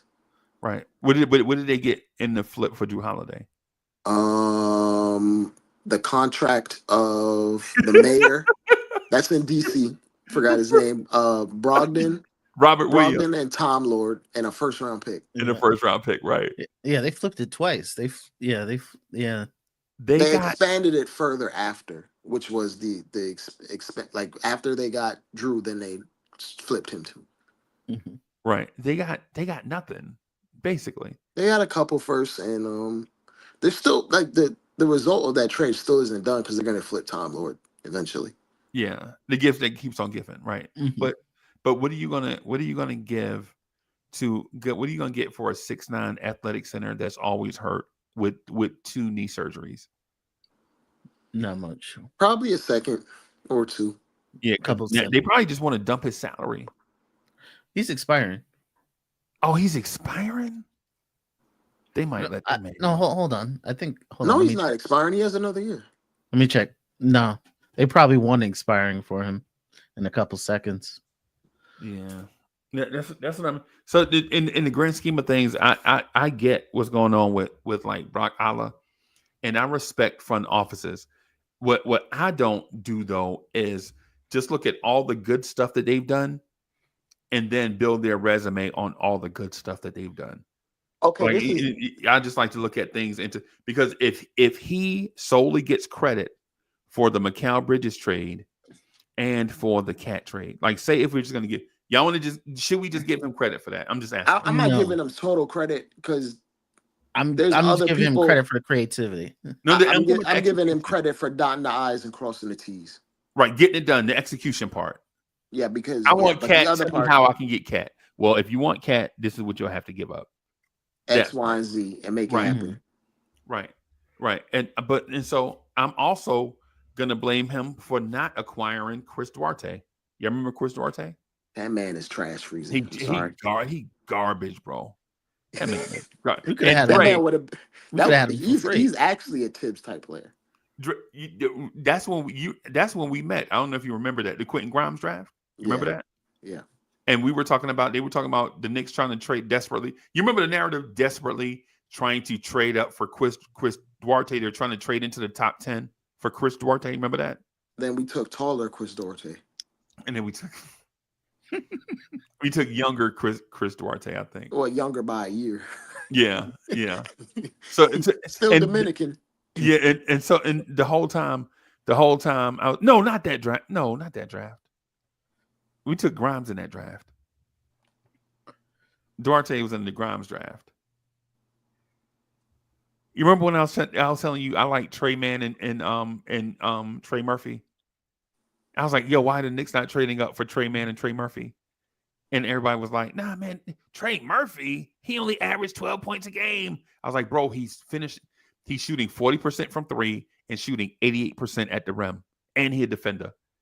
And people were like, man, he ain't never gonna be the usual, Fritz, the usual. Like when I say something, like the chat go crazy. Uncle Freezy don't know what he's talking about. Trey Murphy. If he was that good, why did he have to transfer from Auburn? Okay, all right. Bro. Can I answer AD's question in the chat? AD, what's good, bro? I blame Jalen Brunson for being really good at basketball. That's why Donovan Mitchell is in the Knicks. Yeah. Because you can't pair 2 small guards together without a fleet of wings. Yeah. You need a fleet, and wings are not cheap. Well, we got a fleet. Well, no, we don't. Now we got them. No, No, I agree. Because if you'd have traded for Spider, you wouldn't have been able to get all them first gone. Yeah. Dealing with Utah, all them first gone. Yeah. They went out to hurt us. They wasn't talking fair. Right. But on that note, though, look at Utah and look at Brooklyn. All the teams that tried to hurt us in the trade, look at them. Right. You remember how our ex-girlfriends used to slash our tires? Like, did all that and you still single. Yeah, and people still call you crazy. Like you 55 years old and they still call you crazy, Keisha. They've been calling you crazy, Keisha, since we was 8. You still crazy. my bad, Fritz. I know Fritz is Triggered. an American Yankee. He don't know anything about this stuff, right? He don't know. He don't know. But yeah.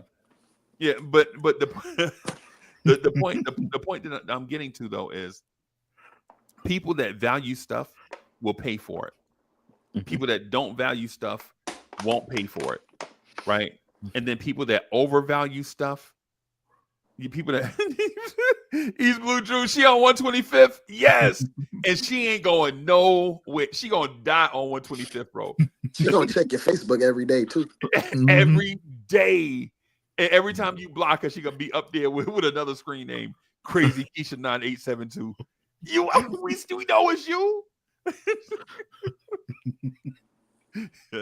but anyways, teams that overvalue like the commodities, they always allow stuff to rot on the. David Griffin in New Orleans should be fired, right? Because and the reason why I say that is because if y'all remember where New Orleans was when they first drafted Zion, and then the 2 years after they drafted Zion, when they were adding these nice pieces, that 2021 draft. Remember the 2021 draft when they added Trey Murphy and Herb Jones in the same draft? Yeah. And we were like, yo, they killing it. They knocking it out the park, right? We thought they were going to be the best team in the league. And then, right, and they had Brandon Ingram, remember that? And we were like, yo, they're a point guard away from being a dynasty. And 2022 forward, that man ain't did nothing right. Stuff right. He should have just gave up on the Zion experience this offseason that just passed. Or he should have known. He should have known who he is. Like I think the thing with people, right? The thing with people is some people they just look out your window. Knicks fans is on your block. Y'all know the Knicks run the city. Pull them shades back. Look out your window. Look down there on the block. That's Knicks fans right there.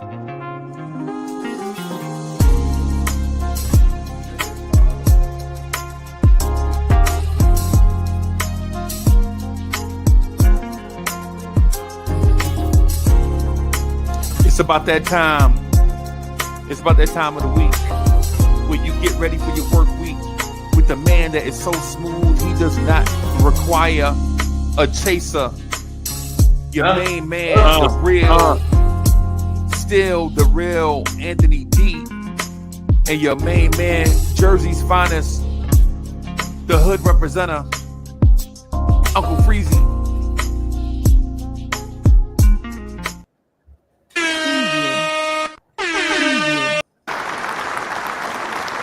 Anthony D is in the building. Salute. What's good, bro? Salute. Good morning. Salute to the chat. Salute. Fritz.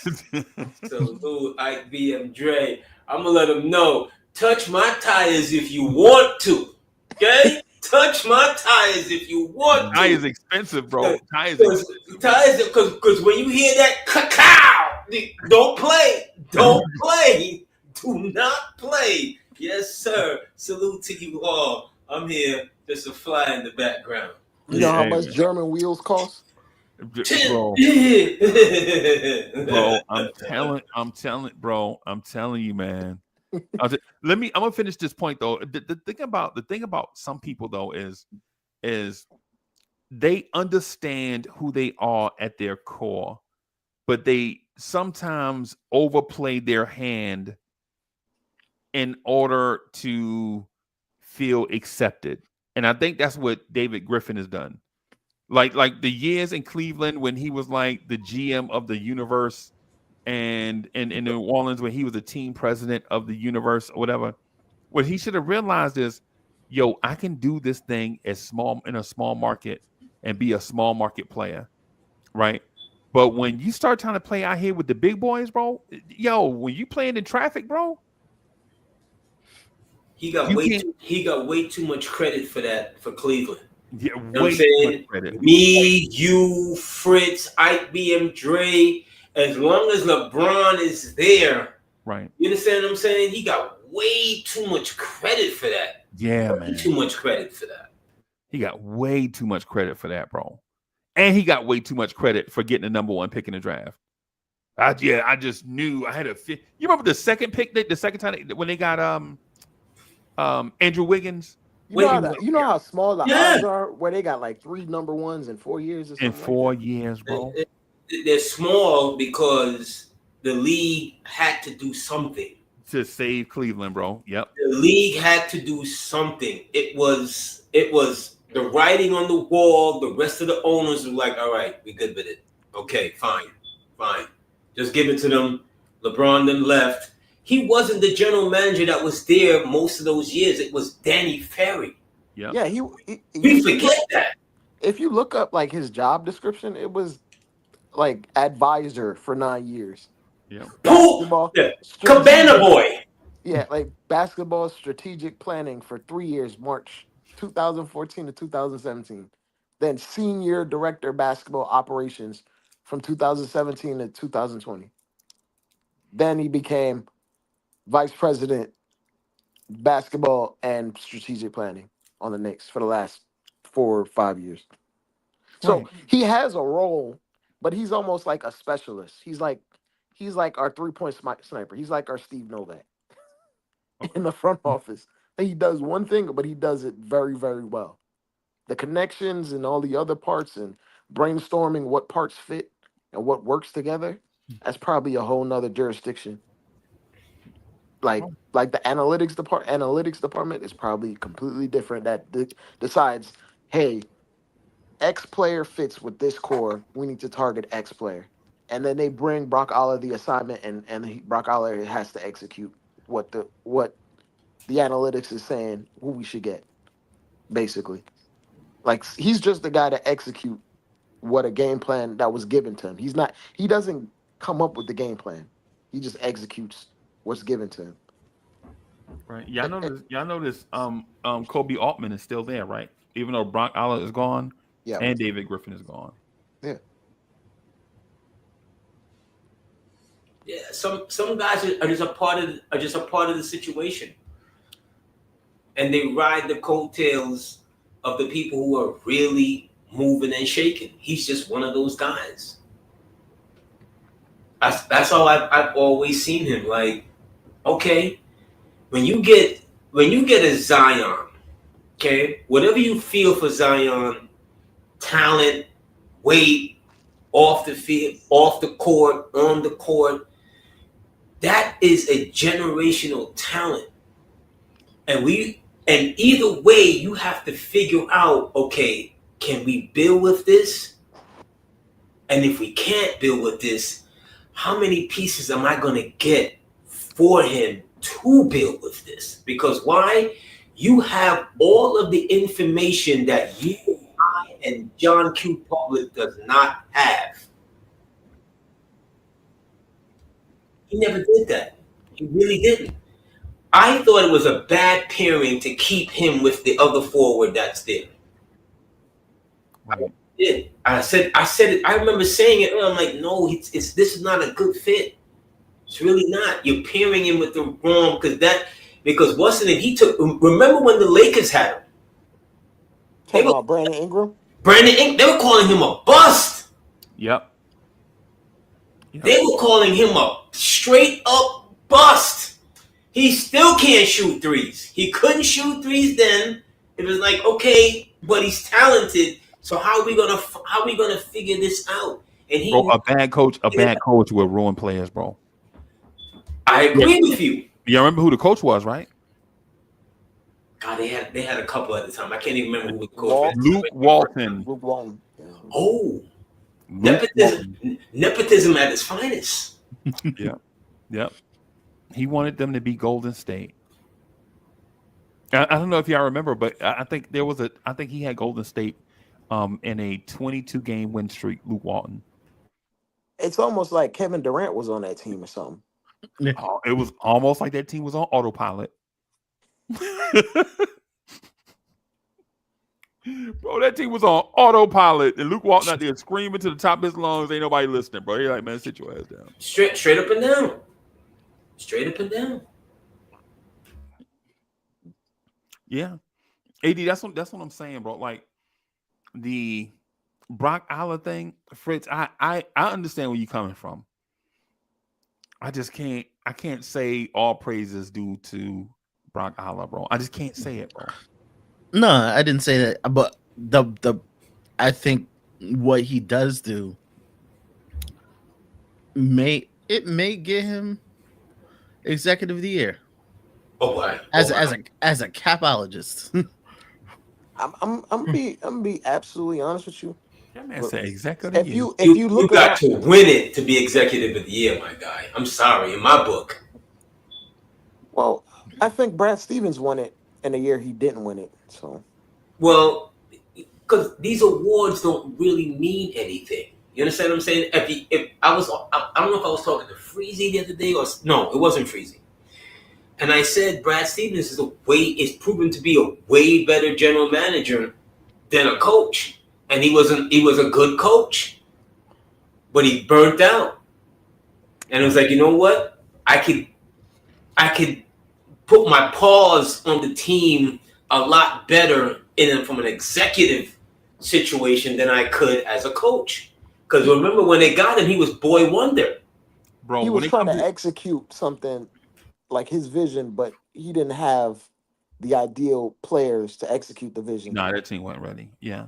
So he decided, like, I could only do but so much from the bench. I need to go up into the front office and hand choose and hand pick and bring guys that fit in an identity and a play style that I wanted to execute the first time. And they got rid of a guy who had won a championship. That's a lot of trust. Yeah. And the guy who won a championship brought him in. Right. That's a lot of trust. That's Caesar and the Senators all over again. Because he stabbed Ainge, who's a Celtic. Let's get that correct. Who's a Celtic. And the word was, Ainge is retiring and he wants to spend more time with his grandchildren. Remember when they put the video out with his grandson dunking on him? He wants to spend more time with his grandchildren. Next thing you know, 4 months later, he's in Utah. Yeah, it was a bunch of stuff. They changed ownership. Danny Ainge let draft picks rot on the vine. Remember when they were drafting dudes like Aaron Neesmith and Romeo Langford? Y'all remember that? Fast. We're like, Danny Ainge, you kept all these picks for all these years to draft a Romeo fucking Langford. That's what you saved that pick for? Yo, the teams were asking you for that pick 5 years ago. You wouldn't give it up. And then the day come when it'd be like, oh, you want to act like that? No. Keep the pick. We're going to see what you're going to do with it. Brad Stevens was probably throwing a fit. You giving me this trash? Right. So Brad Stevens got that job. He's like, F them picks. Yeah, you giving me Gazelli? What's the dude name? Yabusele. Yeah, that's who you drafted him. And when he got rid of Smart, it was damn near earthquake. It was damn near tsunami. Right. Yeah. People who weren't Celtic fans from the outside. How can you get rid of Smart? I'm like, did you watch him in the last playoff series that he played with the Celtics? No, he didn't. That wasn't him, bro. Brad Stevens traded him. No, that's what I'm saying. When Brad Stevens got rid of him, right, it was like a tsunami. People from outside. You trading the heart and soul for an injury-prone big man. Why? For an injury-prone big and this and the third. I'm like, guys, you were not watching the playoffs. You were not watching his last playoffs with the Celtics. They should have been traded Marcus. They should have been got rid of him because Danny Ainge held on to him for too long, bro. Too long. Right. Turnstile. Yep. I'm watching him on defense. He looked like what's my man with the Clippers right now? The superstar. Harden. He looked like Harden. Right. On defense. And that's hard to say when you smart and you were like one of the best. Hart was Josh Hart before Hart. Smart was Josh Hart before Josh Hart. Right. The funny thing is, he was taking shots like he was James Harden when he got He was two taking shots like he was superstars Bird. on the court. Like he be taking early shot clock threes, and Jaylen Brown and Tatum looking at him like, "What the hell are you doing?" They had to get rid of him. It's like, yo, these guys are never gonna be what they need to be with him still there and him being the everything. It's the same thing with Golden State when they got rid of Monte Ellis. Do you remember when they got rid of they booed the owner? They booed the owner. That man cried in front of That man cried. An all-time great had to get out there and grab the mic. It was like, yo, back up. That man cried, bro. That man cried. That man is so. That's what I'm saying. That's why I think people are give the owners, they give the owners like a bad rap sometimes. Like they feel like the owners are just like doofuses. The owners know more about the inner workings of everything than anybody. They cut the check. Yeah. Well, first of all, you're a billionaire. You know how business work at that point. Yeah. Before you even get there. At the very least, they cut the check, and you have to tell them why they're cutting this check. Yeah, man. This dude knows their history, bro. Golden State is the only franchise where their reputation is not set, or was not at that time, was not set around championships. It was set around a gimmick. Like none of y'all remember the 1970s Golden State Warriors that won a championship. Bump that. Go all the way back. Go back when Pat Boone owned the franchise. Right, you remember that? When Pat Boone owned the franchise and they were in the ABA. Yep. Right? And they were having me, you, Fritz, and Ike B.M. Drake could have tried out for the team and had a shot. Right. The owner said he was smoking cigarettes at practice. Smoking cigarettes at practice. The owner said they were out there shooting free throws and 3-pointers, and he was like, "Yo, I was making more shots than the guys we had." He said, "Nah, something is wrong here. How am I the owner and I'm hitting more than them?" Right. They were a laughing stock for a long time. You know what's funny? Those city jerseys was fire though. You know what's fire, funny, still fire today. Still fire. You know what's funny though, AD? Before they drafted Steph Curry, they sold that team for $800 million. 15 years ago, $800 million. Less than a billion. Yep. And now it's worth $9 billion. $9 billion. Do you know why it was worth $800 million? The team itself was probably worth $100 million, but $700 million of that was the NBA part of it. The NBA association, bro. If that team wasn't associated with them, but nobody, you wouldn't have paid. Golden State wasn't worth $800 million when they sold it. It was probably worth $350 million. And that's an NBA franchise. Think about that. Because they didn't have they played in a bad city. They played in a bad arena. They played in a bad market that wouldn't contribute. Think about there were so many things going against that organization. Yeah, AD, you've been watching sports for a long time, right? Too when long. Have you ever heard Oakland, California, those communities wanting to put money in a stadium? They never did. That's why they lost. That's why Al Davis moved. Right. That's why the A's are moving. That's why the A's. That's why after Charlie Finley was selling off one of the greatest team of the 70s, for crying out loud. Right. Selling them off for a bucket of fries and half of wings with no barbecue sauce on it. Right, and that's because Fighter Blue and Catfish Hunter and Reggie Jackson, and he was just selling them off because why? The team, because the community, and to be fair, to be 100% fair, when you got the Astros building the 8th wonder of the world, right, and you got George Steinbrenner coming in and spending and opening back then a player getting $3 million for 5 years. Blasphemous. Right. The Oakland community then and now could never support that because they're one of the most impoverished communities in America. They couldn't support, and they were winning championships. The Oakland Raiders won the Super Bowl in 1976. You better believe it. The Oakland A's won the World Series from 71, 72, and 73. Right? And they would have won 75, and they would have been no Big Red Machine. They beat the Big Red Machine in 72. Yep. They beat the Mets. Dre, they beat the Mets in 73. They beat the Mets in 73. I don't know if you know this or not, but our scrappy Mets took that juggernaut to 7 games and lost in game 7. Like that's one of the, if you're a Mets fan, that's one of the stories that you got to know about as a Mets fan. Well, keep it a buck. I think was that the year Reggie in the American League Championship Series tore his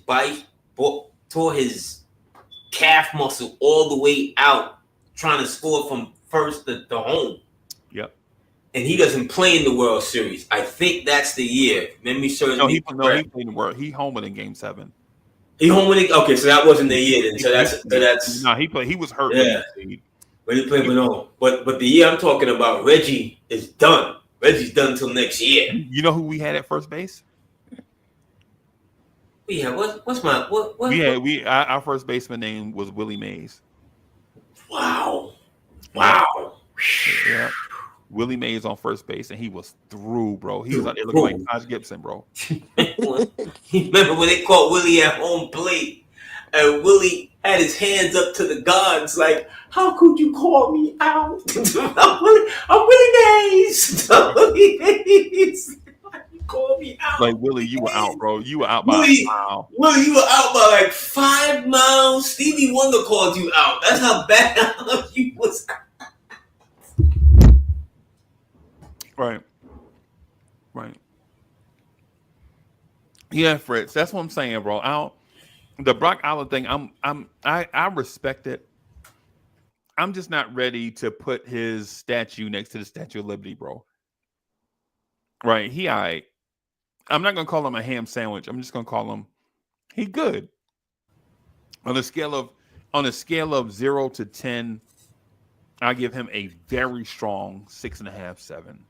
Before Leon Rose had a player on this team, Leon Rose spent about $10 to $15 million on executive contracts alone. Before he got a player on this team, right. Brock Aller was one of them. Right. Brock Aller's probably paid higher than some teams' GMs. That's how much he thought of him. In contracts alone with the executive people that he got before he even got a player, he paid a pretty penny to get some of these dudes. Right. World, IBMJ's Godfather, World Wide West probably got about 5. Of course. And off the rip. Off the top. And an executive title. And perks. Remember, World Wide West is not young, bro. This dude, how old is West? Like 60 something? Yeah, he's in his 60s. Yeah. Yeah, he's not young, bro. This dude is connected. Yeah, music industry. Yeah. Yeah, this dude is connected. But the thing I would say to all the Brock out the number guy, the capologist fans, what have they done? Like with all that work that they've done, what have they accomplished that led to something? Right? They've got us here, Freezy. Where is here? Here is a point that we haven't felt since 94. We haven't felt that in 30 years.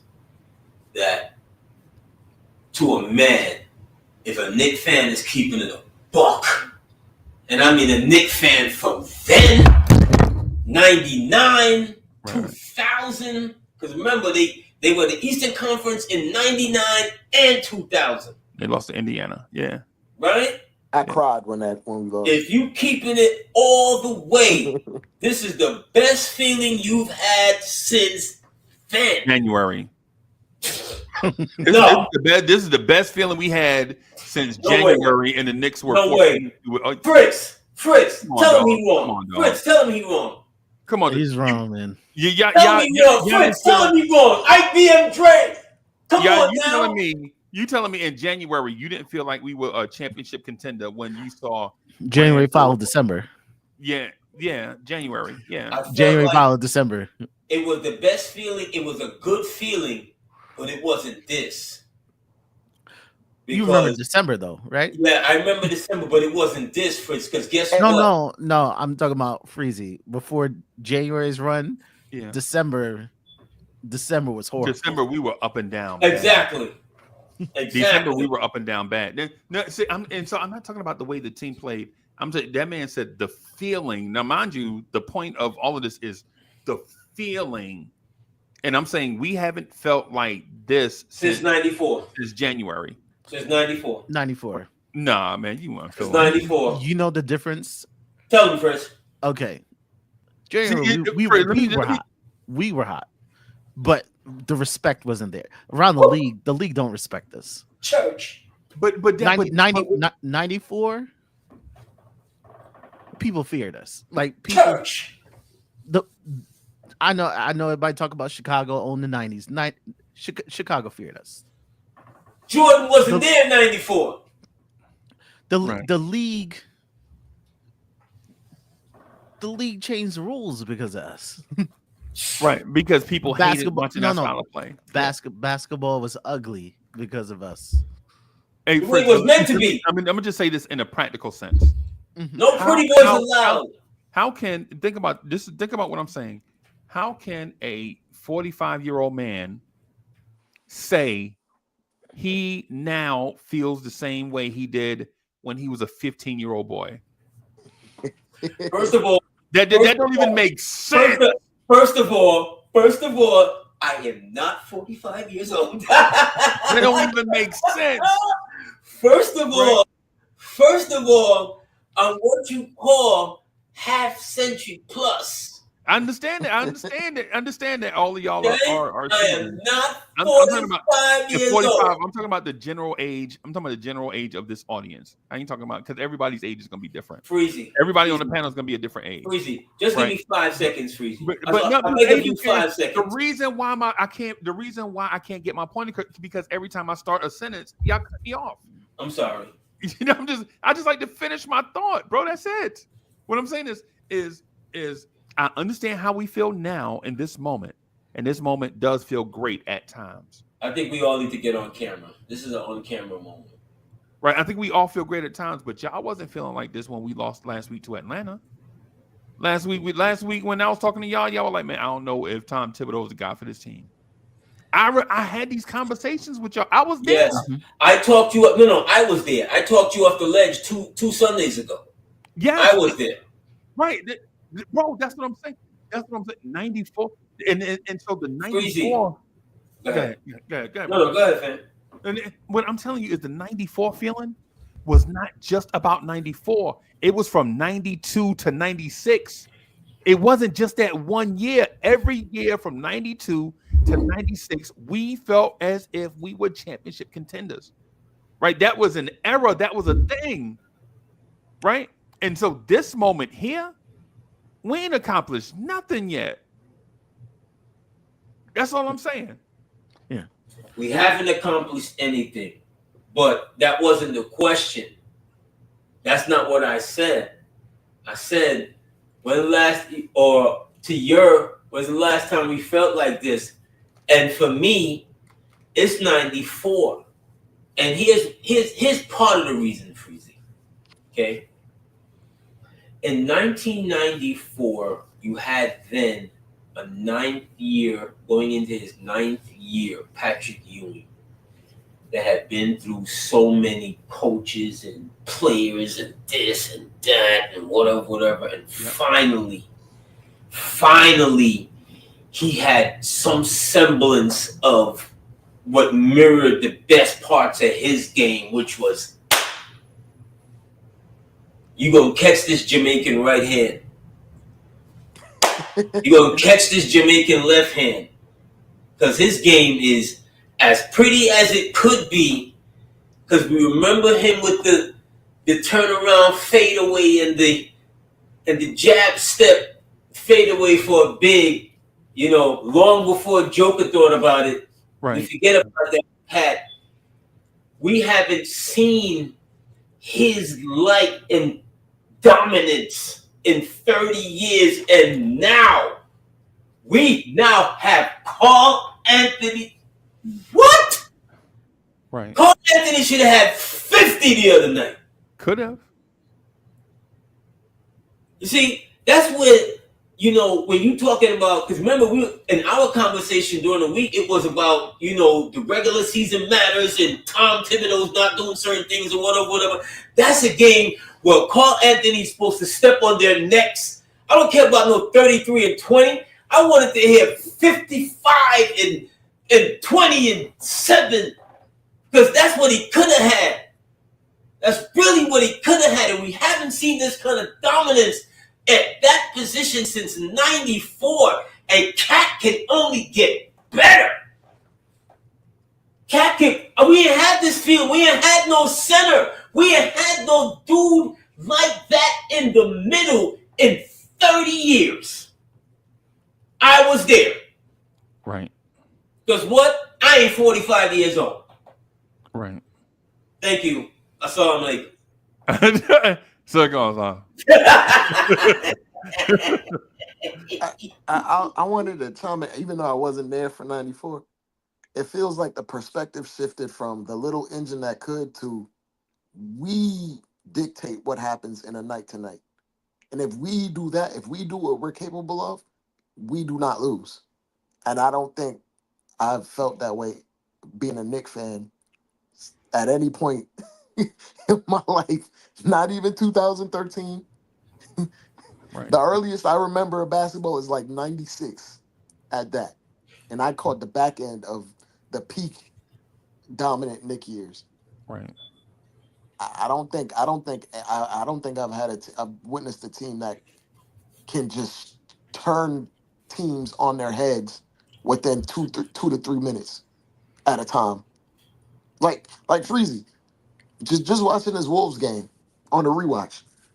They had guys hitting threes that are not good 3-point shooters. Yep. Came out flaming hot. Our two best players didn't really do all that much in the first quarter. Fine. You look up, we down 1. Next quarter, we start with our big man in the paint, and we went on like a 26-2 run.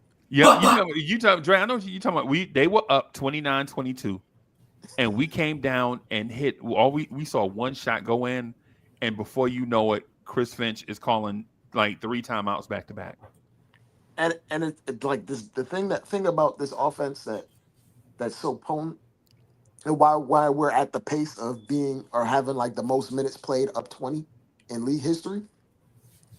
The offense is so demoralizing. It puts added pressure on the other team to score. Right. And once they miss 1 or 2 shots, and we just come down to execute, and it just makes it so overwhelming at points.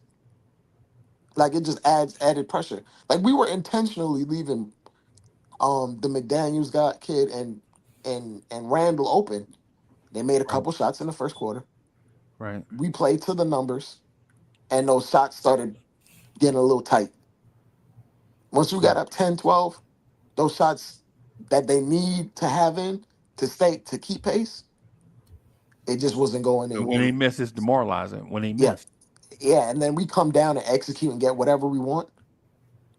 And then on throwing on the top of that we're out rebounding you too.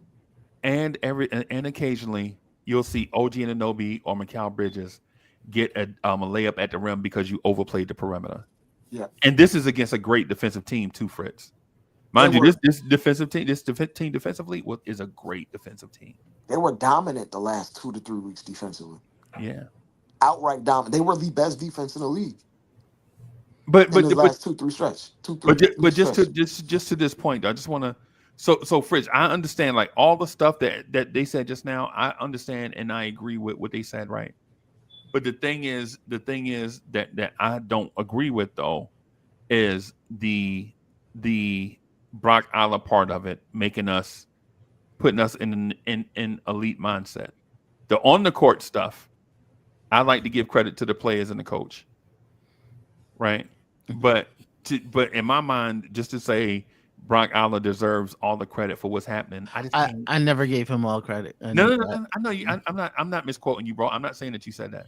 No, think about and respectfully. I'm gonna just say this, and I'll move out of the way. I promise.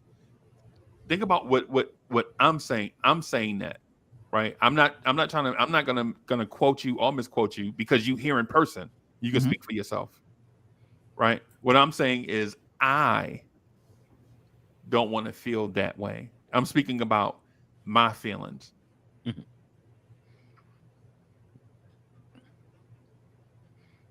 Freezy, we've had guys that has been over the years. The NBA has changed their salary trajectory so many times.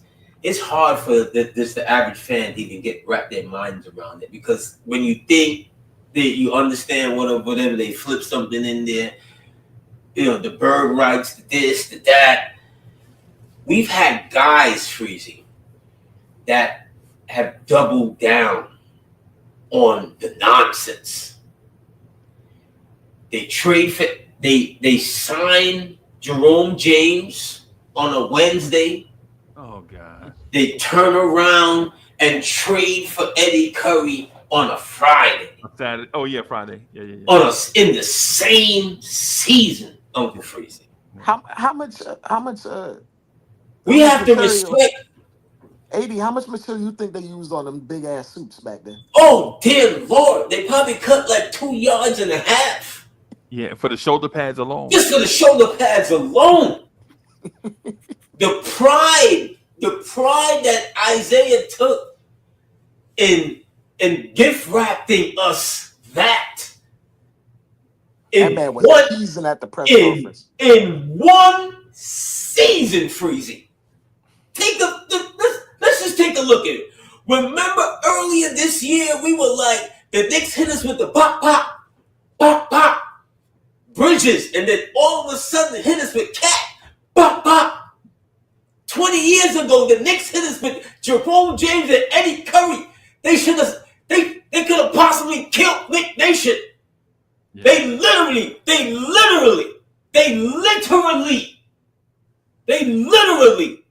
destroyed Nick Nation. They were trying to destroy Nick Nation. From the inside. They were their own worst enemy. Their own worst enemy, Freezy. Yeah. When we've seen them doing things like that, and we looking at Brock Aller helping the Knicks go bop, bop in the right direction, are you crazy? This is 1994 and better. We have seen Knick management kill us from the inside. I understand. And then give us song that you want to get there. Friday night Knicks.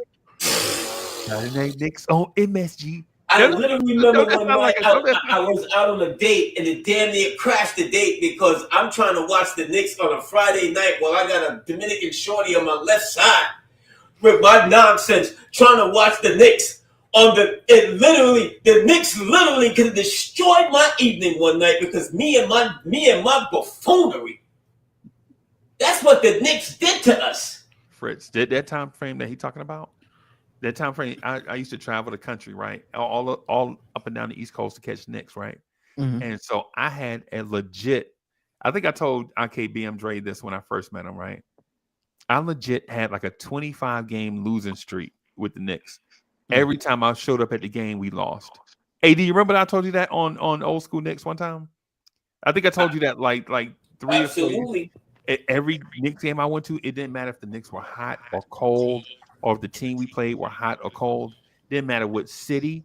It didn't matter if they were in the lottery or in the playoffs. When I showed up to the game, we lost. They lost. Right, we lost, bro. And so I used to be so demoralized. You lost like 39 straight games. Every time I show up, bro. And Fritz, no lie. One time I showed up, and so it was in Charlotte, and I didn't even know the Knicks were playing. I looked at my phone. Oh, snap, they about to tip off. The Knicks in town. Legit walked out of my sister's living room, right? Drive to the arena, going through the ticket price, all that stuff. The Knicks are up like 17. As soon as I get to my seat, I hear the horn. Charlotte call a timeout. They come out of that timeout, bro. They go on like a 50-0 run, and we lose.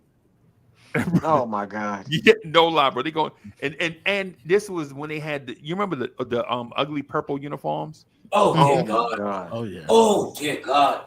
Yeah, bro. Oh. The Bro. New York Raptors. Oh my God. No, the Charlotte had the purple uniform. Oh. The Charlotte came out with like some weird purple and Ew. green striped uniforms, whatever. Yeah. It was like when they just changed their name back to Okay, yeah. From the Bobcats. That's how you know at the very end of your core that the team is reached its bottom. When they're thinking about the haberdashery.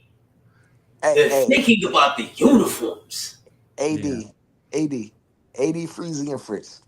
Would you mind if I read you this transaction list from 2008? Yeah. July 9th, 2008, signed Chris Duhon as a free agent. Oh Lord. Jesus. July 24th, 2008, signed Anthony Roberson as a free agent. Oh. I like Anthony Roberson though. Oh. Hold on.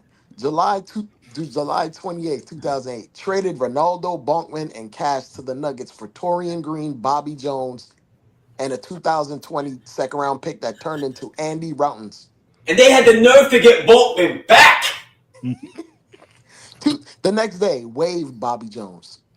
Oh my God. Oh my God. August 29th, 2008. Traded Frederick Weiss to the Houston Rockets for Patrick Ewing Jr. Oh God. Oh. No, November 21st, 2008. Traded Jamal Crawford for Al Harrington. I never did this to us, Freezy. I never stuck the rule. I never stuck the knife in this hard. Yeah, I like that trade at the time, but we doubled down on that day in November 21st. We traded Marty Collins and Zach Randolph to the Clippers for Cuttino Mobley and Tim Thomas. Oh God. February 19th. Oh God. We traded Jerome James, Anthony Roberson, and Tim Thomas for Larry Hughes. Oh Lord. Same day, we traded Malik Rose to Oklahoma for Chris Wilcox. I liked Chris Wilcox. I don't know. February 24th. Here's the kicker. February 24th. We waived Stephon Marbury. Oh yeah. We knew that was coming though, bro. We knew that was coming. Yeah, we knew that was coming. Yeah. And then there's just a bunch of 10-day contracts. Yeah. I mean, then we the last major transaction. Well, a couple on that day. June 25th, we drafted Jordan Hill. Oh, yes. And then we traded Quentin Richardson the to legend. the Grizzlies for Darko Milicic. Oh yes, Darko. I forgot that Darko. They were trying to change the culture. Yeah. Oh God. Oh Lord, have mercy. Every day I turned on. And who was the general manager? Who was the general manager at that time, sir? Donnie Walsh. That was the geriatric one himself. Yeah. Oh, trying to get the roster right for Mike. That was the geriatric one himself. They were trying to lighten up the.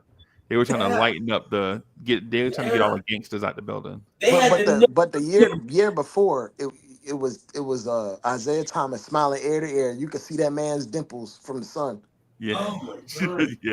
yeah. Every day. I'm gonna tell you something. Stephon Marbury a better man than me. Yeah. Okay. That man's father had a heart attack up in the 15th row. Yeah. In the garden. Yeah.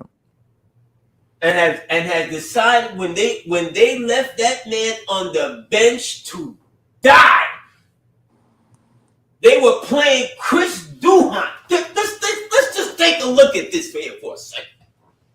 This is Stephon Marbury out of Coney Island, Brooklyn. Yep.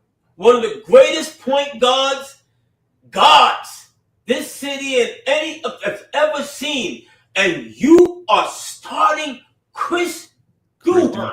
Mike D'Antoni. Mike D'Antoni was bro. Vicious for that. Yeah. I'm telling you right now, if I had owned the team, I was anywhere involved with the team, I would have attacked that man on court. Yeah. And we wondering why Stephon went crazy. That man had to go We're to wondering why Stephon went crazy. Like, what are we doing? Who? Chris Duhon? Rick, do you remember when YouTube was invented? You know what? One of the first videos I ever saw on YouTube Or was it? Oh, don't With say it. Stephon Marbury eating Vaseline on Don't YouTube. say it. Oh, God. Don't say it. You That's know, it one was of the one of the first first videos videos I I ever ever saw. saw on YouTube. Freely, it was Stephon Marbury singing Isaiah Thomas's praise. You know Yep. who we got? We got Zach Randolph. a beast. Yep. A I remember that. beast. Which he was correct. Yeah. He was correct. Yeah. Because when Zach Randolph, but I know when he heard that he got traded away from the Knicks, because that man don't even talk about his time with the Knicks. Nah. That man don't even talk about his I would. time with the Knicks. He doesn't even get invited to the alumni days, and we be inviting bums, absolute bums. We David Lee was got Eddie invited. Curry standing tall like the Statue of Liberty out there. Yeah. Yeah. I told Freezy on Sunday, I was like, yo, I almost threw up. You got I didn't know Eddie Curry was there. Eddie Curry was there. Him and David Lee. Him and David Lee. Tim But Thomas was out there like he won a championship with Tim him. Thomas. They call it everybody Fugazi. How many years he played with the Knicks? 2.5? That man been in the Knicks like maybe 8 months. Yeah, that's what I'm saying. He wasn't here long, but once a Knick, always a Knick. Mhm. And so it basically, Fritz, based off of what they said, bro, I respect where you coming from with the Brock Aller thing, man. You have to. But here's the thing. I'll change my mind on that slightly. I don't want to give him all the credit though. No, can't give him. I don't want to give him all the credit, but Freezy, he could have wrecked it. He could have, because we've seen guys wreck it over and over again. It's like they didn't appreciate their fan base. They were literally killing us on a daily. AD, all right. I just told Fritz I appreciate his point. What you want me to do? You want me to send him flowers? Yes. Oh no, Freezy like making fun of 45-year-olds. So no one now gonna be 45 in 2 months. I'm a bully, bro. Salute to you, brother. You was there. You remember? I guess I get on YouTube. Tell me like the median age, and so I was just going by that. I didn't. That was what do you call it? When two things happen, not a circumstance. What's the word I'm looking for? When two things happen. Yeah, happen. Yeah, it's happenstance, but there's another anyway, yeah, that word. I'm be real with you. You be hard pressed to see a calendar year of transactions that look worse than what I just read. Oh dear Lord! In any organization. You talking about what you detailed so articulate was some of the worst nights of a young man's life on a daily. My nephew, I brought him into this. I brought my family into this love. I've been watching the Knicks since WOR. Yeah, me too. Every now and again, because you didn't know when they were going to play. You know what I'm saying? Channel 9, WOR. Yeah. Imagine going to high school. Coincidence. That's the word I was looking for. I'm sorry, y'all. Imagine going to high school in 2008 and you a Knicks fan. And everybody in school is just fans of basketball players at that point because you can't even root for the Knicks earnestly. You can't even root for the Knicks, bro.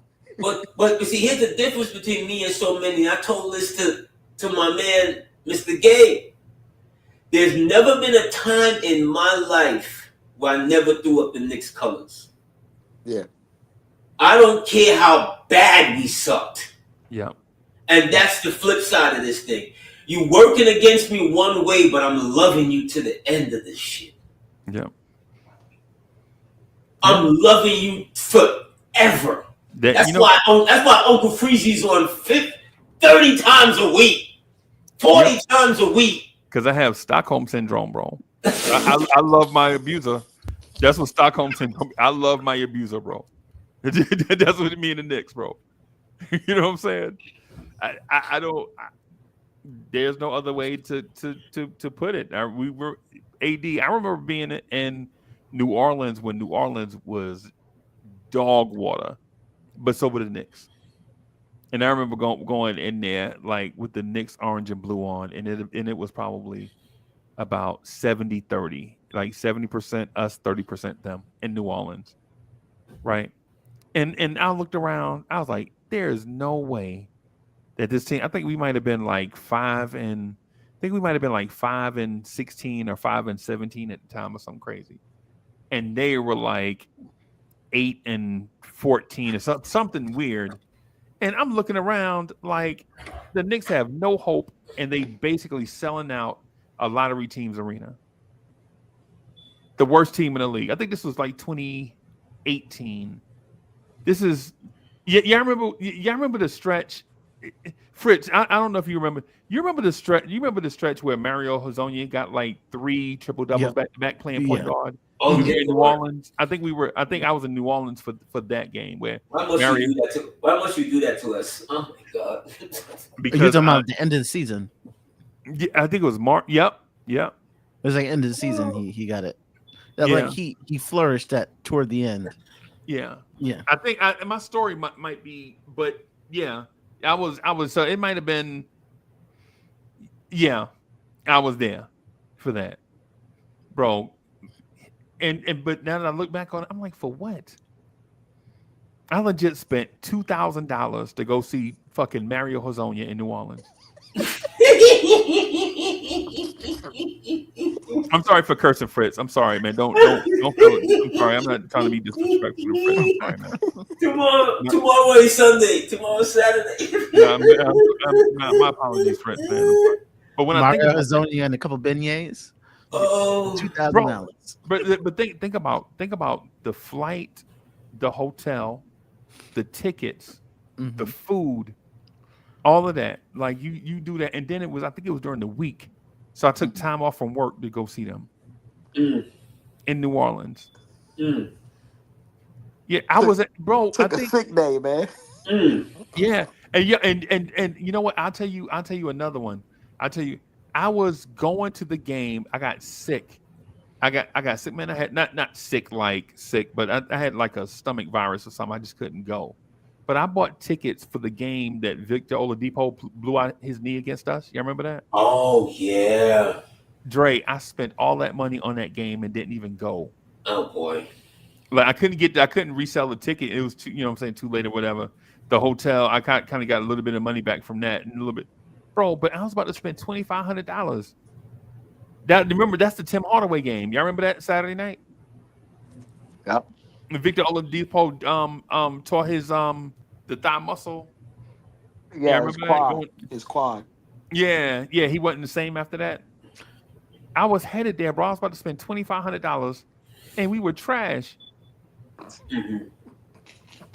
Trash, bro. David Parker, that ain't funny, bro. I see DP. I see you, bro. That ain't funny, bro. I'm so proud that man has a part of my name. Karl-Anthony. Right.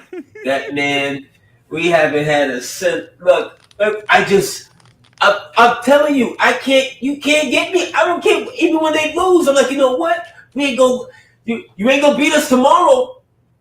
Because guess what? That dude gonna figure it out. Bro. That dude gonna figure it out. And if they would just, and I get it, they're sharing the ball and blah blah blah blah. But that was a game where that man is in fuego. You talking about Cat? Cat was absolutely dominant the other night. Yeah. He's dominant. He's dominant most nights. He really got 30 in 2 Hey, quarters. $7,000. I see you. I see you, $7. I'm gonna do $7,000 super chat real quick. He says, NBA was better 10 to 20 years ago. Yes or no? I agree. Not for us. I agree that the NBA was better about 10 years ago. I think the NBA would in this century, I think the Kevin Durant Golden State Warriors era was probably the best era of NBA basketball because you had multiple guys that looked like they could carry the league. You got James Harden in Houston. Remember the Chef Harden era and the Russell Westbrook triple-double era? And Golden State going like 73-9, and the LeBron in Cleveland had a thing, and all of this stuff. The Heatles were Giannis just up. turned the corner. Yeah. So it was like a bunch of. So I think 10 years ago, I think the NBA was the best that it's been this century. I think what we're watching right now is the worst NBA basketball I have ever seen. I think it's the most. I think it's more competitive. I think there was more. I think you could get into the NBA more on skill 10 years ago than you can 10 now. Like everybody is like basically the same thing. They're like cookie cutter in the NBA. Like they're all athletes. They're all athletes that can play basketball. Like before, you could be a little overweight and be a shooter, or I think it was just more the skill you had. Like I think now it's all on metrics. You're 6'8", you're a certain amount of pounds, and I think you're cookie cuttering the same players in the NBA. Right. It's more or less like we've almost adopted the approach that the NFL takes in specializing with positions. Oh, but 6'6" edge rusher with long arms. Yeah, not almost. They have. But the thing is, in the NFL, there's like 12 different positions, so you can get away with it, or however many different positions. In the NBA, it's wing, big, guard. Yeah. So now you get someone special. You get an outlier. You get a Jokic. And everybody's like, "Yo, this is so special." It's like, no. Back in the day, you could have a Jokic. Right. Now you can't even make the NBA if you look like Jokic. Yeah. No, I understand where you're coming from. I think this era is, so I respect that point that you make. I think it's a great and valid point. I think this era of, guys can shoot the three but can't shoot free throws, and then and this era now, guys like SGA, James Harden, Joel Embiid, they're putting up points, but they're not pure scorers. Like they don't have skill sets, like skill packages. Like Michael Jordan had a skill package where he could score from any place over the floor, but he was better at certain spots than at other spots. Mm-hmm. When I watched OKC the other day, everybody going to the rim had their elbow tucked on the defender, and as soon as they get to the rim, they nudge the defender off so they can get their shot off the other hand. Mm-hmm. Right. And so back in the day, that would be an offensive foul. AD, think about this. What if Michael Jordan can bump you at the rim and get you off of him? Right? He didn't do that anyway. And no. They would blow the hell out the whistle. They go through 7 whistles a night. He could and he did. He got that. He got that. He wasn't just head and shoulders better than everybody. He also got the whistle. Yeah, him and Elijah Wan, bro. I ain't never got the whistle, bro. Look at that game 6 in '88 against the Knicks in Chicago. Yeah. You know, that man went to the free throw line. I think he went to the free throw line that night. I think he went, if I remember correctly, 28 out of 32. Yeah. Or maybe 32 one times in one free throw. Bro, one game. I may be incorrect. Somebody tell me if I'm wrong on that. Anything over 20 is it was crazy. That's the night when Trent Tucker hit the 4-point play. He barely touched Trent too, by the way. He ain't fouled Trent. I don't think. But he fouled Trent, right? Or they fouled. I can't remember if it was Craig Hodges or not who fouled Trent on the 3. Yeah. And Trent was always, tight shorts Trent. He was always that man used to make shorts. I ain't never wanted to see the last of the shorts. I never wanted to play back then. Must have been a blue moon. Yo, but to his credit, he doesn't get enough credit. That man could hit a big shot. Yeah, he could hit a big shot. That man could hit a big shot. But Freezy, Jordan's most iconic shot had an offensive foul before it. Right. Yes. But that's one play out of many, bro. No, but yeah, he was getting away with murder. Who, Jordan? Oh yeah. But so we talking about the outlier, right? But what about everybody in the league doing that? Okay, that's fair. Yeah. Because there's a thing. There was a dude was telling me like, yo, all guards got to do now is put a guy in jail. He put a guy in jail. A dude run up his back. Like, bro, you couldn't do that back in the day. We used to call it an offensive foul. Well, Freezy, you come put a guy in jail because your power forward is in the paint anyway. So you putting a guy in jail, you just running into another 6'9", 260 power forward standing right in front of you. Right, but what I'm saying is the dudes. I'll give an example, right? I'll give an example. If Clyde Drexler could get away with the stuff that SGA got away with, he might be the GOAT.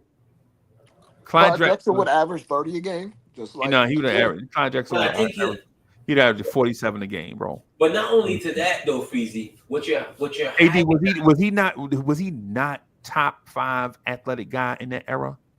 Oh, yeah. absolutely. And Giannis is not just athletic, but he gave you so much of the pack. That's what's missing today. He gave you so much more of the below 3 package. Yeah. You know what I'm saying? Because a guy like that, if you try and get up on him when he gets by you, if your big jumps, he gonna hit you with either gonna dunk over your big, or he gonna hit you with some kind of assortment of a finger roll. When is the last time you see cats with that kind of creativity in their game like that? They don't have to. They don't have to. No, Giannis don't got it. Like, Giannis is more of a I'll freight train you, or I'll step by you, or I'll Euro you and dunk on you. Yeah. If he doesn't get it done, he finger rolls it though. Yeah, but his game is more so premises on that. Don't get me wrong. It works for him. You know what I'm saying? It works for him, but he's not that. You know what I'm saying? Giannis is not Iceman Gervin. But to be fair, those guys needed those moves in the paint because the paint was full the entire time. Yeah, but you drop those guys now, they wouldn't have to be using all. No, because what you have now is a game that's more predicated on spreading the floor, and you pass the ball, and if you don't shoot the 3, or if you don't shoot the deep one, you know, your coach is more like, listen, dude, we're supposed to shoot 53s a game. At the very least, we're supposed to be shooting 53s a game. The game was never in today's game. Like that's why Cat is so special now, because everybody don't got a center that can do that. Nah. But let me clarify my point though, AD. I'm not saying that scorers back in the day are better than scorers today. I'm just pointing out certain specific stuff. Like the chicken wing. If you could chicken wing people back then, bro, and to another thing too, though, to the defensive stoppers, the reason why Scottie Pippen was good is because Scottie Pippen would invade your space. Scottie Pippen in today's NBA would be getting roasted, right? Like the 3-pointers, when you shoot the 3 and you can't come down in their you can't be in their landing area, bro. Yeah, but he wasn't just he. I get that point. Let me finish. Just the being in people's space thing is a foul now, and back then you could hand check people. Like now guys can turn the corner because they don't get hand checked. But back in the day, if you turned the corner, if there was separation back then, they'll put that arm out there and take you straight out of bounds. Right, straight away from the rim. Now you can't do that. Now these guys doing that hop. Dre, you know the step I'm talking about. You know where they hop with 2 feet and then gather and then do the layup on their 3rd step. Back in the day, you wouldn't be able to do that. They would pro hop, a gather. Yeah, you know, it's like the gather right before they do their Euro. The rip through. The rip through. The one that Brunson does. The rip through. No, a hop. You could do like a step and a hop. Yeah, it's a variant. Yeah, I think what all of y'all saying is right. I think there's a variation. Through, gather, and then it's another step, and then it's a shot going up. Right. You like you ever seen like people be on a fast break? They take off for a dunk, and it look like they travel. Mm-hmm. That's what I'm And talking about. sometimes Like, they decelerate to get the defender out the way. yeah, They yeah, slow up, take a euro, real slow. yeah. Or they start slow and then accelerate, like the changes. You know what I'm talking Yeah, about. yeah, Yeah, yeah. but his defensive skill set, I think the point that you're missing. Look how Brunson has had problems with Atlanta and Daniels, right? Daniels is 6'6". He doesn't have the wingspan that Scottie Pippen had. Right. He would give you nightmares in any era because he doesn't need the hand check because his arm, he plays at a level where he plays at a level like how OG does. I could get to you just with my arm, my length of my arms. Right. Hey, but hey, what I'm saying, I agree with you on that. Right. I agree with you on that. Right. What I'm saying is the defensive rules back then, the hand check and the defensive grabbing that play. There was Yeah, some. but he never needed that.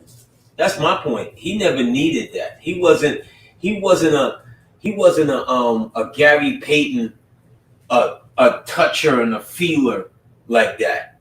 I think that's where you and I differ. He was better than that. He could get into your passing lane and make and cause nightmares. When Right. you had him, Jordan, and Harper on the floor at the same time from the wing, Right. They had a 6'6" point guard. Right. They They were didn't win championship. if you watch if you I like to rewatch old finals games, and I was watching like the Bulls in '98, right? And they were basically the precursor of the switchable defense. They were the first switchable defense, and for some reason they weren't calling zone defense. Like at that point, it's supposed to be a violation for them to be double teaming the way they were, but they weren't calling it because they were switching, and it was like confusing teams at that point. they could get off so fast, and their hands, like I said, with Pippen and even when you see Allen Iverson hit Jordan with the bop bop, it's not like Mike is way out of the play. That just wasn't what it was. Yeah. Like you had to work against those guys. AD did man. The hand check is a thing, bro. It was a thing. It was a thing for us. The hand check was a thing, and it was so much of a thing that we got used to basketball scores being 90 to 84. Right? We got used to, and if you played against another defensive team, yeah, we might be the team 81-76. Yeah, but it wasn't just the hand check, Freezy. The hand check, because remember, the hand check is from the point of attack. So you're talking about your point guard or your shooting guard. Because they're the ones who are at the head of the point of your attack. Who the hell is Pat Ewing hand checking? Bro, You're just talking about brutal fighting down there in the paint. nah, Hey, bro. Freezy. You used to hand check in the post too. Remember, they changed the rule where you couldn't put your palm in Charles Barkley back. You remember the Charles Barkley back It had to down? be forearm after that. Yeah, they changed it so you couldn't extend your arm completely. You had to use your elbow, But, right? Because you could legit take a Charles Barkley, well, not Barkley. The rule is the Barkley rule. Well, But you back any down for small 5 guy seconds. that was down there, you could legit put your hand in his back and just shove him out of the post. Like those things are not in the game no more. Now that you have freedom of movement, these Hey, guys can score at will. I thought the Barkley rule was where he couldn't back down for 5 seconds, and he would That just back down for like 3 hours. right. That's what I'm saying. Elijah did it first, and then Barkley started doing it. Right. I'm not saying that they're not scoring as Will Freezy. I'm not saying that. I'm saying the way how they score and the prettiness and the artistry of the scoring. It's individualism. It's nowhere near. It is no way near. You don't have the bop bop bop. I think AD. You just don't. It's a lack of individualism because you're incentivized to take more threes, and when you have teams incentivized to take more threes, there's more spacing, and you could do a lot. You can do more with less with spacing. Now, the elite players from generation, if you're elite, you're elite. Like if you see Tatum, Yes. Tatum will hit you with a bop bop bop bop if he needs to. Jalen Brunson will hit you with 15 moves if he needs to. The elite play. We done seen Julius Randle hit dudes with like 15 straight dribbles into a combo into whatever he wants to get to. Right. Well, But you don't need to do that as much in this game as you but have but Dre, in the past. see, I get what you're saying. We're talking about like the top 10%. What I'm saying is there are dudes numbers that are going to be better than Kobe Bryant's, right? Like SGA when he finishes, his numbers are going to be better than Kobe Bryant's in terms of field goal percentage, 3-point percentage, free throw percentage, shots per game, but he's not Kobe, and all of that stuff, right? But you know good well that man ain't no better scorer than Kobe Bryant. nowhere near. That's what I'm saying. Like you're going to see James Harden might finish with a better career scoring average than Larry Bird, right? But then when you watch Larry Bird was the epitome of scoring within the flow of an offense. Like you never saw Larry Bird just back up and just ISO a guy on the perimeter and be like, nah, I'm gonna just take this dude 10 straight trips down the floor. Nah, Larry Bird was gonna score in the flow of the offense, and you knew the offense. You might have known the set they was gonna run, but Detroit said they knew exactly what play they were gonna run. Larry Bird told them, and they still couldn't stop the play. Now, as long as you get the ball on the floor, you can run your ISO clear out and let a guy go get his thing. Or you might bring a high ball screen and roll with a big 30 feet away from the rim when you know he's a non-shooter, right? Think about this. Back in the day when the Pistons were running the pick and roll with Isaiah Thomas and Bill Laimbeer, did you ever think that Bill Laimbeer was not going to shoot if he got it? The reason why the Pistons were dangerous from 87 to 90 is because when Bill Laimbeer started knocking down that shot from the top of the key and those 3-pointers, the Pistons were unstoppable. Because what are you going to do? Are you going to send your big out there to guard Bill Laimbeer, or are you going to drop him back in order to stop Isaiah Thomas from getting to the rim? You got to pick your poison. And when you pick, if you leave your small guy on there on Laimbeer, he's just going to shoot that straight ahead 3. Right? Nowadays, you bring a guy out there, you bring Mitchell Robinson out there 30 feet. You like, Mitch, what you doing out here, bro? Mitch set that screen. Everybody and their mama know Mitch is not going to touch that ball 30 feet away. He's no threat. And that's a part of the ugly. That's what I'm saying. That's a part of the ugly part of today's game. Right. These dudes, they not really scorers. That's what makes Cat that much special. Right. Yeah, they not score. These dudes not score. And then AD, you see how these dudes be carrying the ball, bro? Horrible. And I would even say to Cat, I'm like, yo, dude, you're just tapping the very bare essence of what you could do. Like, how good do you think he'll be? I think Cat could. I think the sky's the limit for him. You talking about Cat Ewing?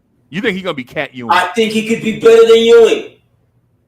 Good night, everybody. It was nice hanging. Maybe offensively, but not in this era, Cat is 29, like when Ewing was 20 at the same age. I think Ewing was 30 when Ewing got to the finals. Cat is 29, so Ewing was older than Cat. Yeah. Ewing's going to his 9th year. Cat is now into his 10th. Yeah. Pat got robbed a couple of times. Pat got robbed in 90. You know he got robbed in 92. Yeah, but I mean, he's not even. Ewing was kind of, when Ewing was 30, 31, 32, that wasn't the best of him. Yeah. But that's when the team got further. That was the best They're the best teams. The best of Pat Ewing is 88, 89, 90, yeah. 91. Yeah. About 22 points, 12 boards, 4 blocks.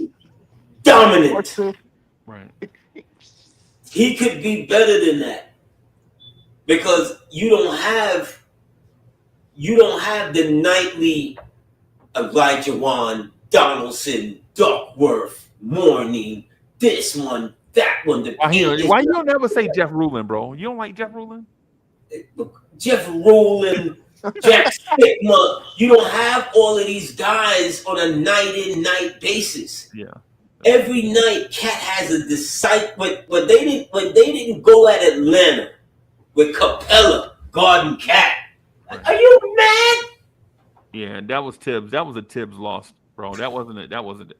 Tibbs didn't invert the floor, and every coach know that.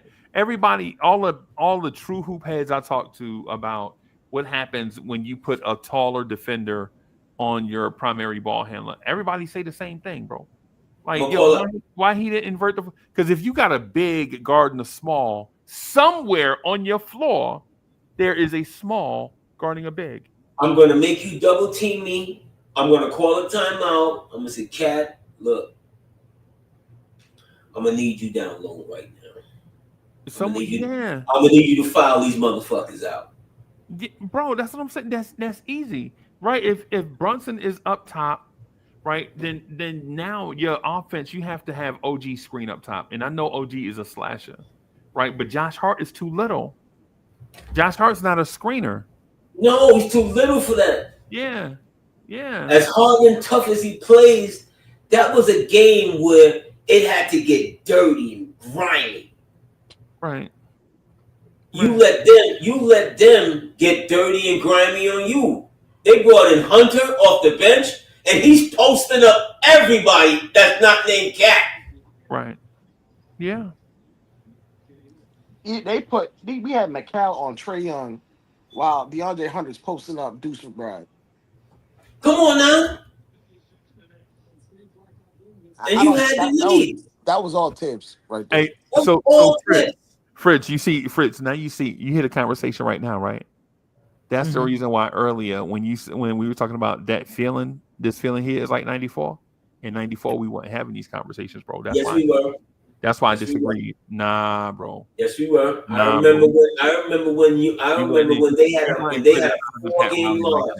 No, I remember they had a 4 for, I think it was the first time in Pat Riley's Knicks career they lost 4 straight games, and he had to end up taking them to Vegas. It was like anarchy for a hot second. They were burnt out. They lost 4. It was like, oh my God, the Knicks lost 4 straight games under Pat Riley. Right. And unheard of. See, but in '94, Mike and the Mad Dog wasn't that deep. No, they weren't that deep, bro. They wasn't that deep. They wasn't going crazy, right? They weren't on the radio. Like, you know what it was? You know how the Knicks dominated sports radio almost 3/4 of the sports calendar for years. Yep. Yeah. Those Knicks. Now, mind you, the Yankees didn't get good until '94. Mm-hmm. So, even when the Yankees was good in '94, no one was really all right. They're cute, right? Yeah, no, I feel it's the Knicks. People were thinking Yankees and Expos in the World Series. The pulse of the city is dictated more heavier when the Knicks are good. I remember in the '90s because I lived in Connecticut. Traffic would be light when the Knicks played. Yeah. Like traffic was different. Like traffic would be different. That's how it was in the '80s. That's how it was in the '80s with the Mets, bro. Yo, I can go from Connecticut to New York if the Knicks is playing. Like you can go from Connecticut to New York City, no traffic, no problem. No disrespect to Giant fans, no disrespect to Jet fans, no disrespect to the Islanders. We don't disrespect Jets fans. They deserve it. Yeah, you are. But the one common denominator, we are Knicks fans. See, everybody else has their different sports team, their different baseball team, whatever. Brooklyn is cute. We're Knicks fans. The Jets gonna run it back. Absolutely, and they should. The Jets gonna run it back. And they should. They gonna hire Mike McCarthy and run it back. We gonna hire Vrabel. No, you ain't getting Vrabel. We gonna hire Vrabel. You ain't hiring. And it's gonna be a new situation. Yeah, y'all ain't hiring Vrabel. You think Mike Vrabel? Do you know who Mike Vrabel ain't going with? You think Mike Vrabel going for? You think Mike Vrabel is not gonna work for no Republican, bro? You think Mike Vrabel? Doesn't matter. It's all about the green. Nah, bro. It's Mike Vrabel, bro. Nah, bro. It's all about the green. It's all about the green. That's what Jets fans say. It's all about Gang Green. That's your name, right? Gang Green. That's Baby, gang green. your Green, get it right. The same way I rep my Knicks, I rep my Jets, baby. Yeah. Y'all be who y'all best defensive player? Jerome Brown. Who's the best defensive player in Jets history, man? I'm trying to think. That would be Darrell Reeves. Is Bobby Taylor? That would be Darrell Reeves, sir. I don't know why I'm allowing you this moment of your nonsense with your Chicago Bears of futility since the last since. Do you know one of the greatest Chicago Bears, Dick Butkus, never played on a winning Chicago Bears team? Yep. That's just fun fact for those of you who are old. Wait, a Hall of Famer never played? Wow. Never played on a winning team. Him and Gail Sayers never. Gail Sayers. Never played on a winning team. Yeah. That's losing to your core. Yeah. You know who were winning the division while that was going on? The Minnesota Vikings. They ain't never done nothing with them division titles though. The Minnesota Vikings and Green Bay Packers. At the beginning of his career, it was the Green Bay Packers. Towards the end, after their coach left to go to the Redskins. The Vikings what was that? Purple People Eaters? Yeah, but the Vikings just kept getting in their own. I was a shorty at the time. That's why. But I remember the Vikings they were just getting to the Super Bowl. Easy. Does not win championships, bro. I keep telling defense does win championships, but it's coaching in the very end of it. What do you say to the Eagles fans? What do you say to the Eagles fans that were in your division in the 80s? They had a great defense. They got to the Super Bowl, remember? The Eagles didn't get to the Super Bowl during your era? Yes, they did. The Eagles got to the Super Bowl in 80. In 80 to be exact. Yeah, you're right. Yeah, you're right. They lost to the Raiders. He threw 19 interceptions. Yeah, and then what's his name had a nervous breakdown. The coach had a nervous breakdown and he quit. Dick Vermeil, yeah. Dick Vermeil had a nervous breakdown. They were on top of the world. Yeah. So coaching matters. Look at Buffalo.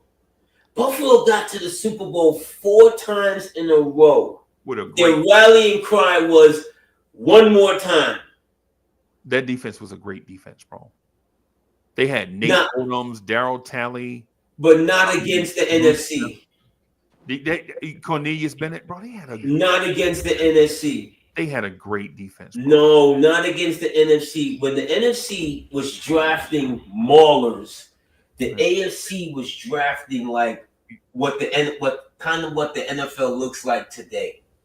And when the Buffalo Bills went up against the Giants in that Super Bowl, the Giants ate them alive in the underbelly because their best Cornelius Bennett, they were blowing them off the ball. Remember the running back, from the Cardinals that got to the Giants. What's my man name? Oh my God, I should remember his name. He ran all over Buffalo,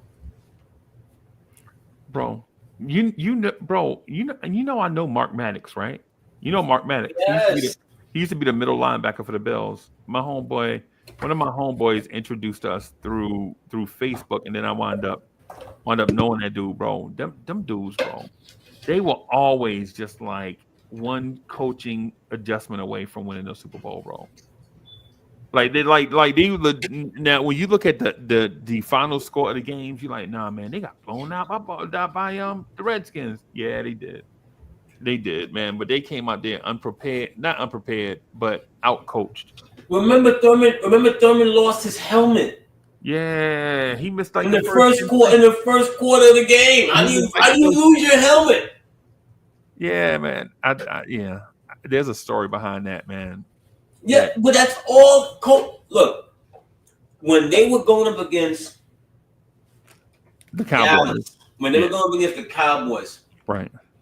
And Jimmy Johnson was going in the airport. This is when you could really have some good media moments. and they stopped Jimmy Johnson on the way there, and Jimmy with the perfect hair, with the nice little 50s bob too, and he asked him about Texas teams and the Oilers, because remember the Oilers is up 35-3, and they lose it. So they were trying to run this narrative like Texas teams didn't have it. Yeah. And Jimmy Johnson hit that reporter with that, we ain't the Oilers, and walked off. Right. And proceeded to whoop their ass. Yep. Yep. Dre, with that said, defense don't win championships, bro. Defense win champion. Look at Dallas' defense in that game. Right. Look at the 85. Charles Haley's on that defensive line. Look at the 85 Bears defense. Ken Norton Jr. is on that 3-4. Yeah. Come on now. Look at that Dallas team. That Dallas team doesn't get enough credit for the defensive players that they had that helped them win those Super Bowls. When they got Charles Haley from San Francisco. I know that, deep, bro. One of our homeboys started in the Super Bowl for them. It's a dude named. Hey, shout out to our guy Clayton Holmes. Oh my God! I don't know if y'all know him or not, but that's our homeboy. Right. So shout out to him. So yeah, man. We know. You know. Yeah.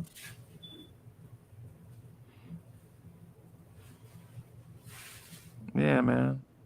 But defense don't win championships, right? What I'm saying to you now is that this Knicks team can win a championship, right? All they have to do, if they get back to the offense that if their offense, this offense you saw against Minnesota, if that's the offense that we're gonna see, and they're not gonna win, they're not gonna score 130 points a game, right? But the process. But the cycling of the offense, right? Of everybody doing, But let me ask Brunson only had 14 last night. Huh? Brunson only had 14. 14 Boston? points. Brunson. Oh, Brunson. Okay. My bad. Brunson only had 14 points last night. Yeah, man. And the offense was humming. I think it was because it was a blowout through the whole game, bro. That's the reason why I say, can't get 30 points within the flow of the game. That man took 14 shots, 11 shots? 12 shots, bro. 12 shots. And you got 30 points out of 12 shots. Perfect from 3. 5 and 5 from 3. Yeah. That's crazy, bro. Like I keep saying, I said it earlier to Freezy. You know how hard it is to get 30 within the flow of the offense? You have to be Larry Bird, bro. Like Kevin Durant on the Warriors. Yeah, bro. And I don't know if y'all ever saw Larry Bird in his prime. Oh, I did. But Larry Bird in his prime, and I'm talking about his prime. I'm talking about from 86. from about 82 to about 87. Like in his prime. This dude would hold the ball. How long Larry Bird would hold the ball? About 2 seconds, 3 seconds. Either he was gonna do something with it or give it up. He's just gonna make the pass. He made it big. He made Parrish better. He made Mikal better because he was gonna pass the ball. Yeah, man.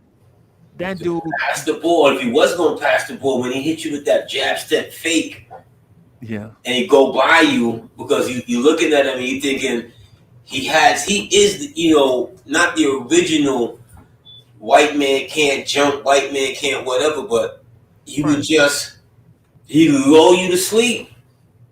Yeah. Take a look at that 60-pointer against Atlanta. He literally turned the opposition's bench against them. Had him rooting for him. Right. I never seen no shit like that in my life. Dominique is holding on to their life. Dre, I saw, no lie, hand to the man, bro. I saw the Milwaukee Bucks. Like Larry Bird went to the baseline and saved the ball, right? He saved it. He was behind the backboard. two of the Milwaukee Bucks big men trapped him on him. They just stood there with their hands up. Like, ain't nothing they could do. He couldn't dribble. He couldn't pass because they had their hands up. This dude shot the ball over the corner of the backboard, and it went in all net. Yeah. I used to watch a lot. I used to watch Connecticut used to get the Boston games, you used to get the Knicks games. So yeah, I used to watch a lot of Celtics. Wait a minute, are you telling us that you low-key used to watch Celtics? Yeah, I did. I didn't become a Knicks fan until 91. What kind of fan were you before 91? Front runner. Front runner. What are we finding out? What's happening here? Oh no, At least he's honest. No, because we watch a lot of, Connecticut. They make you choose. They be like, yo, it's Celtics territory at the time. So, at my grandmother's house, my uncles and them, they were Philadelphia. They would clown you in the Knicks. Yeah, I remember. They would clown you. Yo, what? Yeah. Do you know who's on Philly? That's Doc. I remember that. Yeah. From about 77 to about 75 to about 84. They clown you.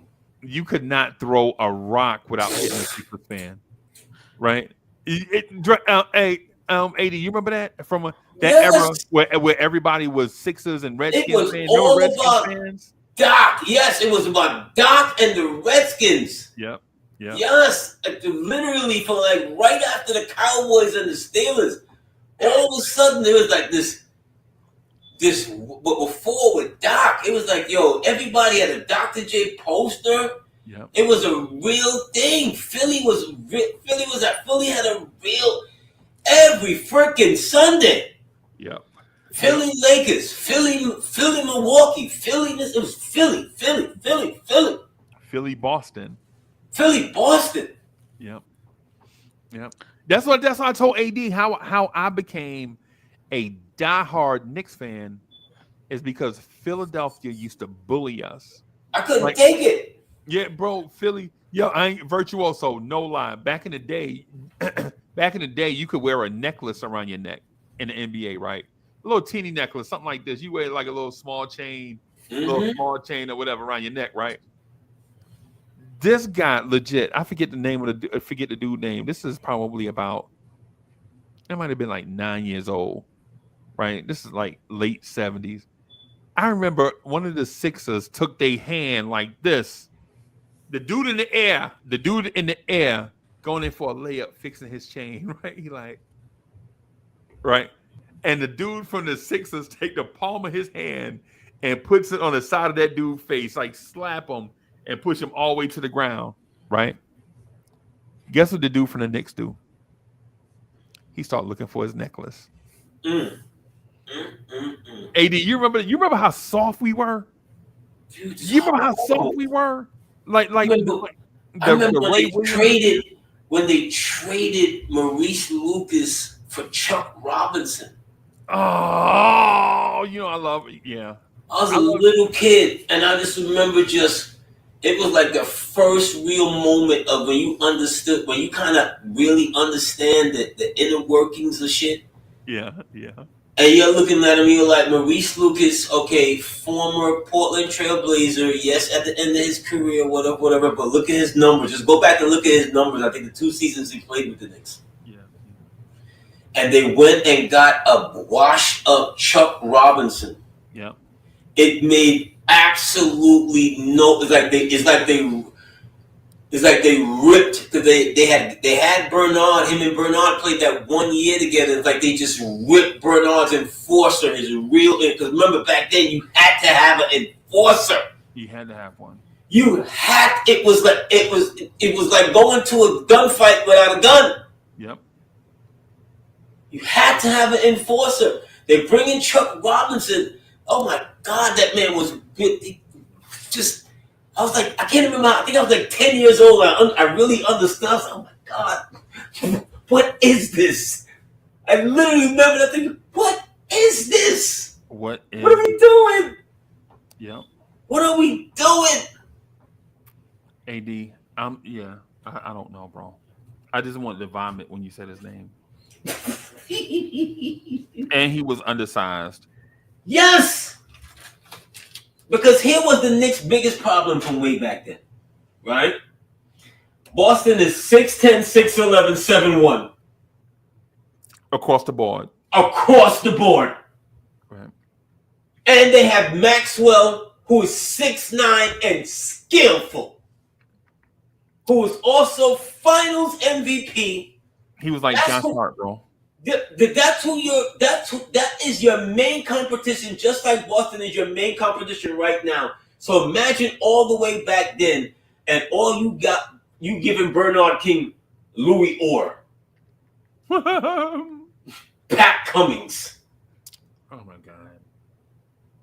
He was a hack, bro. He was a hack, bro. That dude was worse than Jericho Sims, bro. You wonder how some guys get injured? If you take a look at the 1985 Knicks roster, right? Then move Bernard King out of it. Just take a look at that roster. You're like, this is criminal. Right. This is criminal. No wonder why this man got to score 33 points a night. This is criminal. Every night. Every night. And when he blows out his knee, guess how he blows out his knee? Running down a dude on a chase block. After a turnover. After a turnover. Bro, come on, bro. Come on now.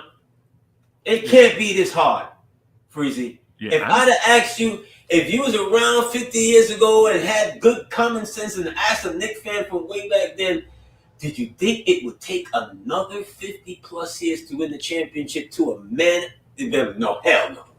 Hell no, it's New York. Why would it take that long? Right. What are we doing? So when I see Cat, you ask me how I think sky's the limit for Cat. I think he's got to see it. Who's his competition in this division? What other center right now in the East? What other big? And Giannis is not a center. What other center right now in the East that Cat should fit? If that man is not, he dropped 34 tonight, but I don't give a rat's ass about Joel Embiid. Yeah. You know, it's funny. Okay? That man probably won't play tomorrow. Paul George had 5 points tonight. 3 for most of the game. He got like a bucket at the end when the game was already decided.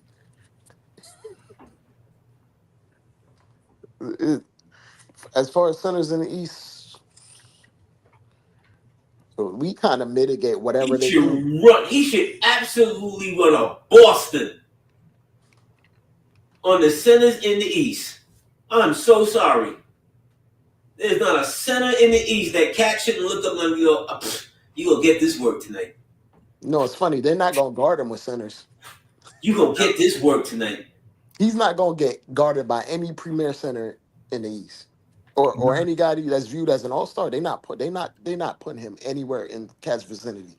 Nah, that's why you got to invert the floor, bro. These are the things you have to force these matchups, bro. It's like how many MVPs did Kareem win in the 70s? 6.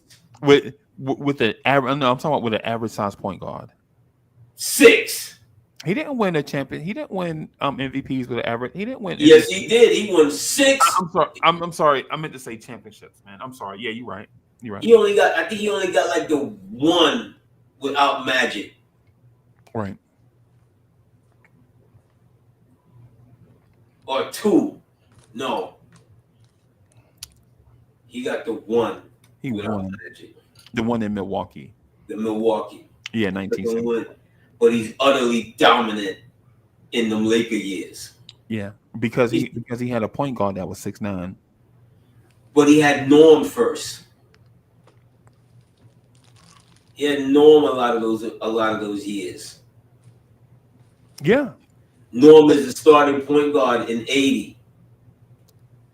The thing That's why like the whole point what guys talking about, oh, you gotta play Mitch with him. You gotta force this thing with Mitch. And it's just like, bro, we played last night. In the minutes with Cat played with goddamn Precious, we I don't think we outscored them in those minutes. As soon as Precious got out the game, that score got out of hand real quick. Yep. Yep. Yeah, you don't need to force Mitch. You hope when Mitch gets back, let Mitch just do Mitch, come off the bench, give you that little toughness, that rebounding, that extra Little 15 minutes, man. yeah, a real nice little 15 heavy minutes, and hopefully he can hang on for the rest of the season. Right. Hope for the best. Right. But if you really trying to win a championship, Freezy, you really trying to win a championship, and we talked about Philly, Moses had a backup. Darryl Dawkins and no, Darryl Dawkins was a power. Moses, Darryl is gone by then. He has what? I think Clemens. I thought he was the starter. No, Moses. I mean, but my point is, all of these guys, guys who won it and the centers, they always had a good backup. Yeah. I forget. Is it Charlie Clemens? I believe it's Charlie Clemens, but you always have a good backup. You always you fortify the front court. Right. Like I said, the Knicks and Dallas were in the same position last year. The absolute same position, just from a different conference. Right. When it came down for the rubber to meet the road, the dude Dallas traded from us from up the street in DC. Yeah. He's in your backyard. You needed him. Yeah.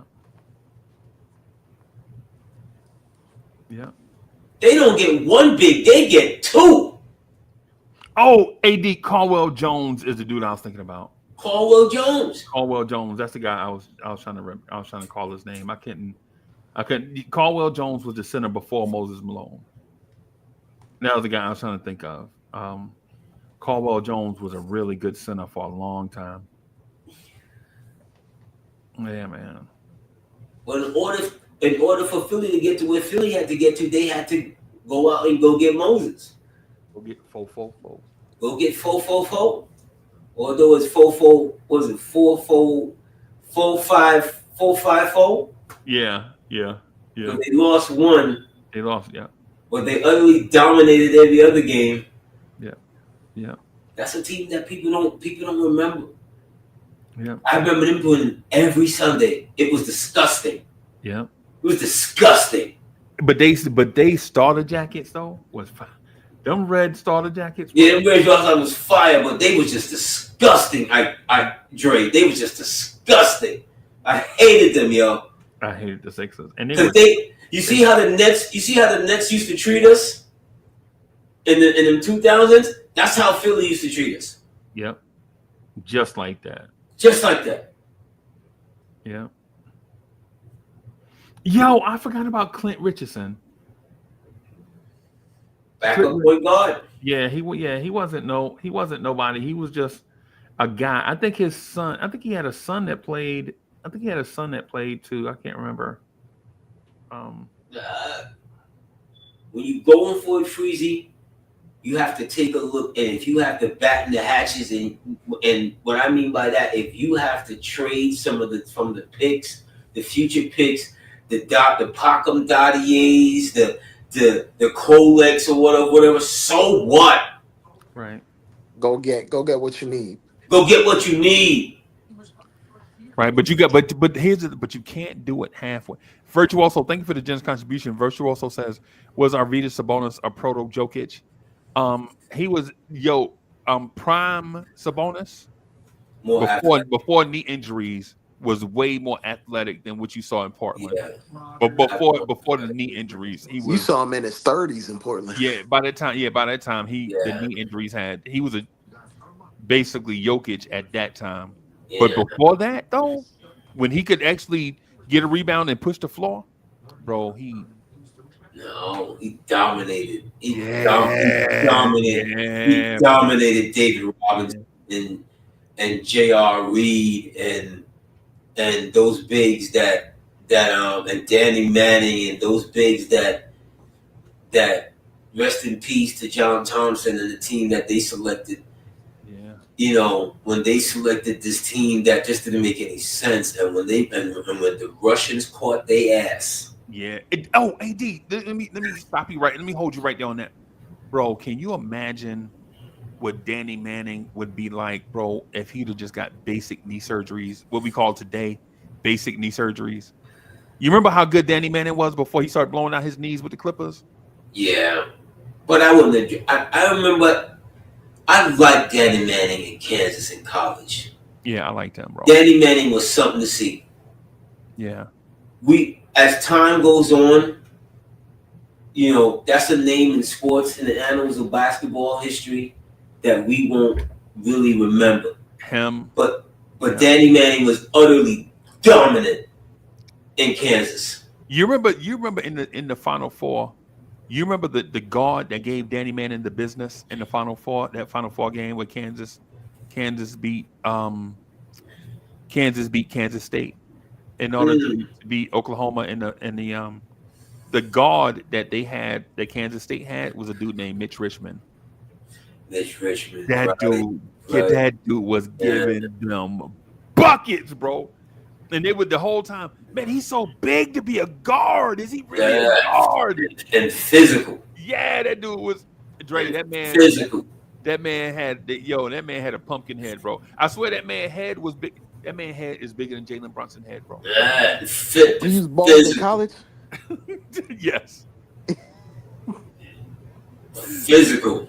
Yeah, that man. That's when you can get. You know, I miss my physical scorers. Bro. I miss my dude. What was my dude with Atlanta that came from Phoenix? That ended up with Joe Johnson. Joe Johnson, yeah, 6'7". Oh, dear Lord. Joe Johnson had the tightest in space handle, bro. Like now, he wasn't out here with it, but in here with it, bro. Joe Johnson with it. AD, you a fan of Luka? Yes. Me too. Yes. He's really, because you can't do nothing with it. No, you can't do nothing with him. You just can't do nothing with it. He's slow. But the moment I saw him, I understood why Dallas. Because I'm one of those that like Trae Young coming out of college. Me too. Anybody that dropping 27, Trae Young averaged 27. I think 27 and 9. Yeah, and that's because the dude left with Blake Griffin the year before. Remember, it was Blake Griffin and Taylor Griffin. Yes, I liked him. Yeah, and so the cupboard was bare when Trae got there. Yeah, but I'm like, I don't give a damn. I don't give a damn how small he is. That man can absolute flat out shoot the ball. He could play, man. That dude can play, bro. That dude could and he would pass the ball. So when they made that trade, I remember that draft. I remember that draft like yesterday. Because I really wanted Dante. Yeah. I wanted Dante. I like Dante. Dante was on fire, bro. Remember how Dante was in the tournament? The championship game where he got 30? Yeah, Dante was like... He saved him off the bench. Yeah, he wasn't even supposed to be in that draft. He just because he went crazy, he had to go in that draft. He had to go. Yeah. Yeah. Because he was looking to come back and try to build the stock up. That's who I wanted. I was like, the Knicks are falling in love with a dude in shorts in a private workout. You know the dude I didn't want? The dude I absolutely didn't want. I didn't want him. The dude I didn't want was SGA because I saw Kentucky play 3 times that year in person. Right. I saw his breakout game and I didn't know if it was a fluke or not. You know how a good dude have a good game. You like, I don't know. But to me, the NBA players on that team, to me at the time, looked like they looked the part. Wenyen Gabriel looked the part of an NBA player. Of course, he's not. Hamidou Diallo, Remember Hamidou Diallo? The physical traits. Yeah, he looked, man, Hamidou Diallo had to have, like, you know how you go, you get there a little bit early, and it like you go to, you get to the game a little bit early, find your seat, all that stuff. And we saw Hamidou Diallo in the layup line. I mean, in the the layup line or whatever. The dunk line for him. The dunk, bro. I said when you look on one end, you see PJ Dozier on one end, and Hamidou Diallo on the other end, bro, and you see what PJ Dozier is doing. You're like, golly. And then you look on the other side, and the dude is doing more than PJ Dozier. You like, ooh.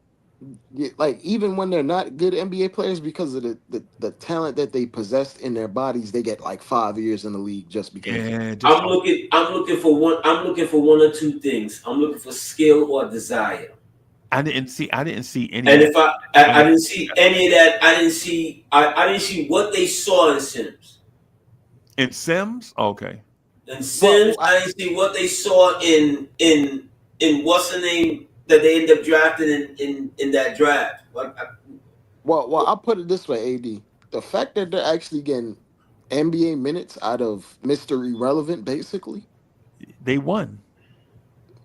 Like, even how terrible Jericho Sims is at times, the fact that they're actually getting NBA minutes out of the number 58 guy in the draft. Yeah. Yeah, that's fine, but here's my thing with him. Yeah. It's Precious Achiuwa has come in here and been better than him from day one. But we knew Precious Achiuwa was better than him since 5 years ago, 6 years ago. Yeah. Precious Achiuwa, when Precious Achiuwa was remember he was at Memphis, he was their power forward with James Wiseman. And then James Wiseman got the thing with the NCAA and Penny Hardaway, and they moved Precious to the 5, and Precious was a better 5 than James Wiseman ever was, right? And so we were like, yo, if this dude, he was Dre, guess the reason why, guess what his weakness was in college? He couldn't finish at the rim. And like 1,000 years later, you like Precious still can't finish at the rim, bro. Is Precious Achiuwa cross-eyed or something? Do he need glasses? He puts up that jumper, oh my God, he need LASIK. He need Precious, Precious dog. Listen, Precious. But he got fight. Yeah, he know all of that stuff is And good. He has athleticism and coordination. Yeah, and you can't. You see what I'm saying? Like when you got a guy like that, I'm not wasting time with him. I'm just not. I feel you. What I'm saying about Precious though is Precious. When you 2 feet away from the rim, use the box. Like Precious, he's got the most inconsistent touch. You're like, you see him get bumped and he'll fall off his spot and throw up a hook, and and it's wet all net. You like, why can't you do that all the time? And then he'll be down there by himself, bobbling the ball, and then go up and throw it off the backboard like it's handball. That man did an offhanded bounce pass around the defender. Yep. to Mikal. Bro, I'm not even sure Brunson has done that 3 times this season. Bro, he has that kind of talent. I've never seen Precious play in live in college, right? I never seen Precious play live in college, right? But what I will say is that all the skills are there. I think that's why Miami drafted him, right? And then they got him in the camp like, oh no, he's still the same dude. Right, he one of the dudes that if it ever clicked for him, it's gonna click for real. But the thing about it is, he an old man now in NBA years. He 25? Yeah, but I play him. I play him. See, here's my thing, Freezy. I don't never go against what my eyesight tells me. You know what I'm saying? Like when I look at what the Lakers drafted this past year, and the reason why this cat fell to as far as he fell because he's 24 years old or 23 years old or whatever. What are you talking about? What's the first? What's the cat's name? No, what's the cat name that the Lakers drafted in this past draft? Oh, Dalton Connect. Dalton Connect. Yeah. The reason why he goes where he goes because what? He's 23, 24 years old. Right. But look at him on the floor. Right. My homeboy Ted saw them play. I think Ted and them said he saw them play live. He didn't just come out of nowhere. If you had him in your workouts with other potential young bigs or whatever, I'm sure he was busting their ass in the training camp. He more athletic than what you think, bro. Yeah. Yeah. You going against a guy because he's a couple of years. So what? What sense does that make? If he can help your team right now, if the Knicks had a young him right now at the 4, right. Oh dear God, what are we talking about? Next to Cat? I think the thing that scares people is, like, remember you saw Jaime Jaquez come out the gate last year, right? And he played really well. And now he comes back this year. He doesn't have a jumper again. And teams are not going for all of his fakes that he used to throw out last year. And now he kind of looks rendered useless, and he just hit his floor already. Now he looks just like an old ass rookie, or old ass second year player. Yeah. So it's dependent on the guy's skill set. Right. Like the bag. Yep. Yeah. Like Delta Connect would never fail because of the way the league is trending and the way he can shoot. You shoot. The way Jaime Jaquez is set up is like he's not really a great defender. He's serviceable. He's not a good shooter. He's just a scorer, but you need to give him a lot of touches to get the juice out the squeeze. And it's just not worth it when you're a 6'6", basically a 6'6" power forward, because you're not really athletic and you're not a really good shooter. And you're shooting 42% from the field right now. Yeah. That's why teams be scared of like these upperclassmen. You got to draft the right upperclassmen. Yeah, but look at what you draft. Look at when Miami drafted their center. They already had a center that they gave $100 and something million to. Bam. When they drafted Bam was an upperclassman, right? Was he? I think Bam was a 4-year starter. No, he can't. Bam been in. You know how long Bam been in the league? He's on like his 8th year right now. Bam was the 4-year starter, Freezy. Bam is like in his 8th year, and he's like 28. Right now. He was in the De'Aaron Fox, Malik Monk draft class. You remember when De'Aaron Fox and them boys was crying? Yeah, but how many years did he play in college? One. You only played the one? I think Bam played. You know what? Bam is on his second. Bam is on his second contract. Yep. No, he's on his third contract. Excuse me. Like he's not even 30. Yeah. If you're on your third contract and you're not 30. That was the class after that was the class before Kevin Knox and them, right? I think that was 17. Yeah. Yeah, that was that's after Kevin. No, that's after Kevin Knox. No, it's not, bro. Nah. It's Kevin Knox was 2017. Them dudes were drafted in 20. They were in the Frank draft. All 3 of them. They went in the Frank draft. Yeah. Oh my God! What did they? I remember when I saw that dude, yo. The first thing I said, I was telling somebody, I said, yo, he doesn't have a handle. Yeah. And any point guard that's supposed to be your point guard, he has to be able to bring the ball up the court.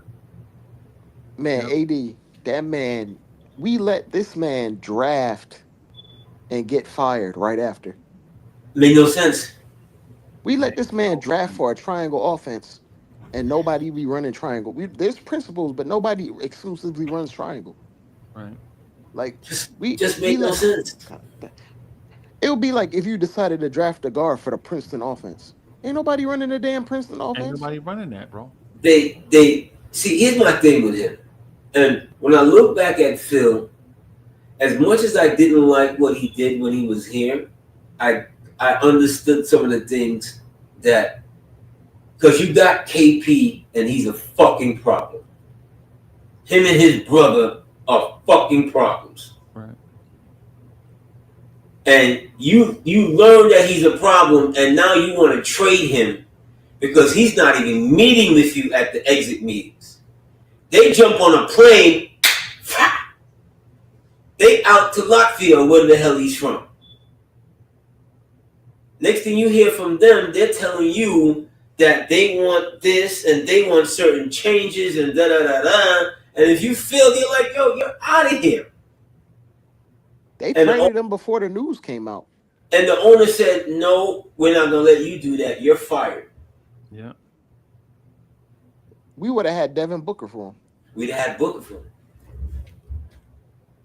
Because at that time, if you notice, Phoenix was so stuck on stupid trying to draft all these big shooting bigs. Remember they drafted Drajan Bender? Yeah. And Papanaka now, whatever his name is. Papanopoulos or whatever. Yeah. The worst thing that they did at that time with KP when they had him, New Orleans had Anthony, had Cousins and Drew and AD. Was Drew there at the time? Drew was there too. Because remember, New Orleans is about to go through changes with the ownership and the NBA. And I think it was either Drew or Rondo. One of the two were there. No, Drew was there. Okay. Drew was definitely there because they went to the playoffs that year with Cousins and AD. Oh yeah, they whooped up on Dame. Right. They went to the playoffs that year. Then it all falls apart. Cousins gets hurt. AD wants out. You got KP right there. You somehow, some way don't leverage an AD for KP, which makes absolutely no sense.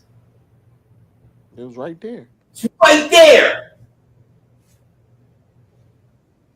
Yo, have y'all ever looked at the lineage of the Kentucky guards?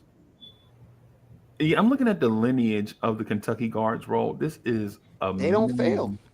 Unless we get one. To look at. Unless we get one. Exactly. So they had on one team they had Willie Cauley-Stein, Devin Booker, and Karl-Anthony Towns on the same team, right? Of course, all of them left, right? 2015, all of them left, right? The next year, they bring in Tyler Ulis and Jamal Murray and Skylar BTA, right? So Jamal Murray replaces Devin Booker. Jamal Murray leaves, right? They replaced Jamal Murray with Malik Monk, De'Aaron Fox, and Bam Adebayo, right? And then they leave, right? Then they leave in 2017, and then they replace them with SGA, Hamidou Diallo, and I think Emmanuel Quickly.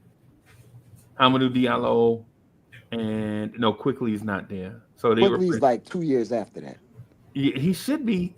Yeah, you're right. So yeah, SGA. So Quickly and SGA never played together. That's right. SGA was in the league for a minute. Yeah, man. And then the next year, they have a backcourt of Tyler Hero, Emmanuel Quickly, and Ashton Higgins. Jeez. Right, and then the year after that, I think Quickly redshirted that year. Quickly didn't play. I don't remember seeing Quickly play with Tyler Hero. But the year after that, they have Quickly, Maxey, and Higgins together. And then the year after that, they have BJ Boston. And yeah, they were trash. Zeke Jackson was there. Yeah, bro. Kentucky did not miss guards. They missed with BJ Boston. Well, they missed when he was there, but he still got to the league. Yeah, Ty Washington was a miss also. Yeah. Ty Washington was a miss. Like Jacob Toppin is a miss. The reputation was so good that they just kept taking Kentucky guards anyway. And they just kept taking them. Oscar Schwebe, I forgot about him. That dude was big, bro. Kentucky don't miss, bro. I was drafting anything. Kason Wallace. They followed up with Kason Wallace was there, bro. Yo, this is crazy. I never saw Kason Wallace at Kentucky. I usually catch Kentucky and Columbia. but I don't remember seeing Kason Wallace in person. I never saw Reed Shepard and Rob Dillingham either. I saw DJ Wagner play and stuff, but not at Kentucky.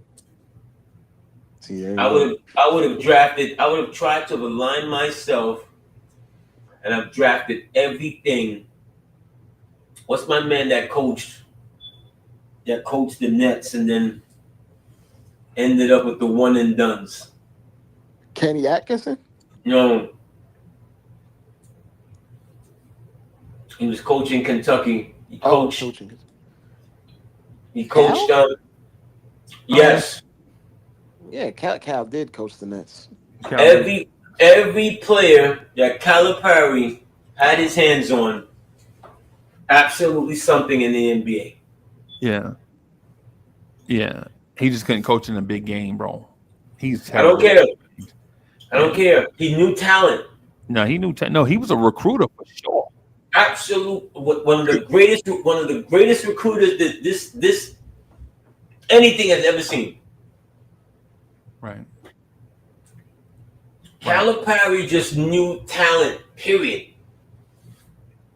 All of his guys, and when they listened to him, they went further. He's responsible for like maybe 10% of the max contracts in the league right now. Yeah. Yeah, at least, right? At a minimum. And it's been that way over the last 25 years. And you know what? I don't know, AD. I don't know if you remember this team, but do you remember the 96 UMass team with Marcus Camby? Yes.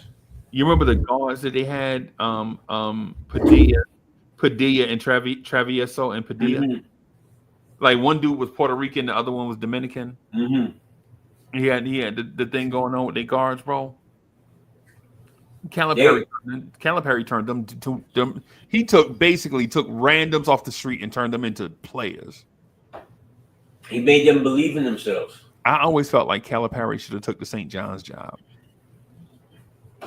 I felt like that was a match. I think they were eyeing him, but the thing is, St. John's for a lot of years, outside of when they hired Ewing's old coach, high school coach, and you talking about Al Skinner? No, Al Skinner was at Boston College. He was at Boston College. You remember when he used to play for the Sixers? Al Skinner used to play for the Sixers. Now, you probably don't rank because he done spread out now. He ball head now, but he probably don't rank other. But he was one of those. But just overall, St. John's, they wouldn't really get up off the dough like that to go get a really somebody. Oh, we're holier than thou. We can't. He's got a reputation. St. John's, like, once the dude with the sweater retired, everybody else that come in after him. Rest in peace, Louis Conasecca. He just passed away at 99. It's funny. They had that reputation, and they went out and got the guy that did NIL before NIL first. Patino. Yeah, Patino. Did Patino was there now? Yeah. Been there for like 2 years now. Patino was what, 80 years old? No, like 70 something. Back in the early 70s, I think. Yeah, Once a Nick, always a Nick. Yeah, right. Well, now he gets to coach in the Gardens again. Patino. Yeah. Well, the one thing about him, if you at St. John's, just hold your horses because he's gonna get you some recruits. So it made no sense when he left the Knicks. Yeah. It was kind of like Riley before Riley, because you could see he could coach, right, and he could motivate, because he motivated. AD, he tinker too much, bro. He innovate too much. But he took Mark Jackson. When Mark got here in that first year, Rory Sparrow was the lead guard. The de facto, yep. And they cut Rory Sparrow in the second day of training on site. What you doing with a jersey? Get out of here. Yeah.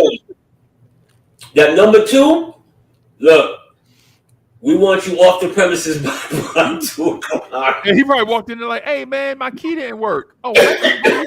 How you got in here? Your key card is no longer valid for you. They cut him like day 2 Yeah. and just turned it over to Mark. Yeah. And Mark just had it for nothing else. Mark Jackson is the most confident basketball player I think I've ever seen. Just straight confidence. Right. Mark can't run, Mark can't jump, but agile. But he was strong though. get him in the game. Get him in the game and then get the break going and watch him lead and watch him find Ewing. Or watch him find Johnny Newman, or watch him get something out of Gerald Wilkins, or watch him get something out of that one. Let him get something that he could do it. Yeah, he really could, and he could score a little bit. Let me ask you this, because in my mind, Mark Jackson is an Indiana Pacer. I ever told you that? No. Mark Jackson is an Indiana Pacer. I don't care nothing about once a Nick. No, all that. How started doing all that shimmying? We drafted him. So he was rookie of the year here. So we drafted Kurt Rambis. He's on a team, and I want you to remember this. He's on a team. He's on the only Knicks team that took Chicago to Game 7 with Jordan. Oh my God! And that's the '92 team. That's the year we got robbed. You remember that's the year we got robbed, right? Well, that's the year that Ewing sprains his ankle in Game 6. That's the year that Michael Jordan had a sprained wrist, and he kept telling the referee that we was trying to hit him on his wrist. They say people say that's a legend. I used to see that video on YouTube about the referee asking Mike, like, Mike, you sure he tried to foul you? And Mike was like, hell yeah, he tried to foul me. Look, there he is right there. It used to be on YouTube. Somebody you calling Mike the police? Yeah, snitching. I used to see that video all the time. I used to be able to go to it, but I can't find that video. No, I don't know if the person that put it up just took it down or what. But and that's a great series to watch, fans. If you've never seen that series, that 92 series, second round against Chicago. John Starks breakout. You talking about the John Starks breakout, right? No, y'all won that Game 7. You win a chip that year? Oh my God! Because let me tell you something. People forget. Ewing, I think, for like 5 out of those 7 games in the fourth quarter, averaged at least 10 or 11 points. Those are like his best moments against Chicago. But in some of those games, he was in foul trouble a couple of times. But he started off Game 1, which is like, this may be top 2 playoff moments in Ewing playing in Game 1, where he absolutely puts it on their ass. I'd like for you to call him GOAT. He was GOAT that night. Game 1, he puts down 35 and I think 22 and 5 blocks. He hit Cartwright with the crossover, and double pump. Easy. Boom! Easy on Cartwright, bro. Relax, bro. Relax. You hear me? Once a Nick, always a Nick. That man hit Cartwright with the gets by Cartwright with the double pump car. Boom! Dre, I don't know if I told Dre this story, but I finally got to the age where I could start buying my Knicks tickets. Like, you know what I'm saying, have a little bread or whatever. And I remember the dude was like, yo, the tickets is only $17. I was like, $17? God damn. They throwing a party afterwards? This is me. When alcohol after with it? Yeah, I thought, were they playing a double header? You know, this is that era, right? So the tickets, I think the tickets usually were like $35. We got them for like $17. I was still mad. Mm-hmm. And no lie, I was sitting about 20 rows up behind the stanchion, right? And so 20 rows up, that's probably about 50 feet away from the back of the rim, 60 feet away from the back of the rim, right? I see a center come out and set a screen, right? And then I see Charles Barkley come around that corner like Knight Rider, bro. Charles Barkley turned that corner, bro. And they were like, Bill, Bill, Bill. And all you heard was, BAM! Charles Barkley and knocked Bill Cartwright like back behind, like into the stanchion, right?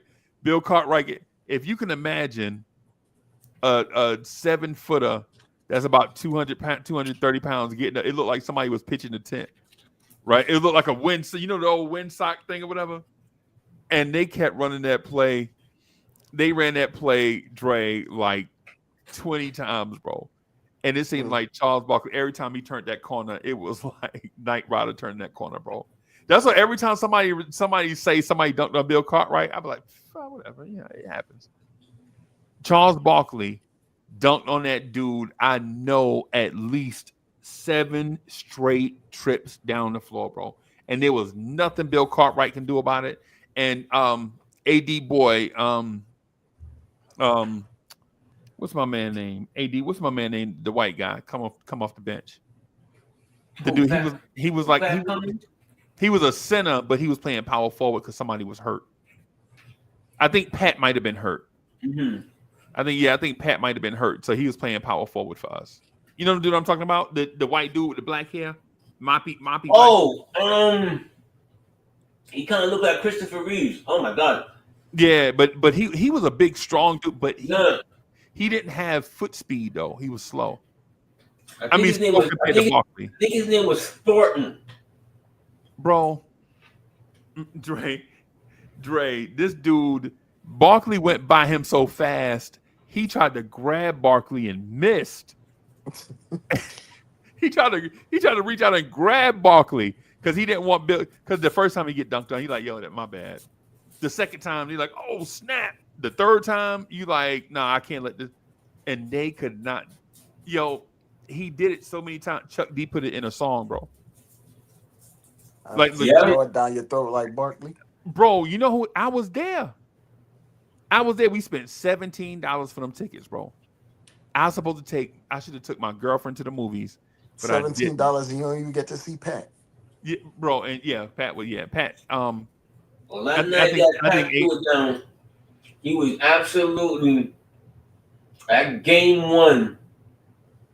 And that game 1 was like, if you really want to see Phil Jackson against Pat Riley in their finest, like you would think they ready to throw blows against each other there because Phil was just out of control. Phil was just like, oh my God, they're mugging us. Jesus Christ. With them fine Italian suits on. Both of them in Phil, oh my, and what used to drive Phil crazy, this is what really drove Phil crazy. They had an interview with the late Rex Holtzman, right? Knicks great coach. I'll be right back, y'all. And they were like, who kind of remind me of it and whatever. And he says he was talking flowingly about Riley and not him, Jackson, who had learned under, Holtzman and stuff. And it drove him bananas.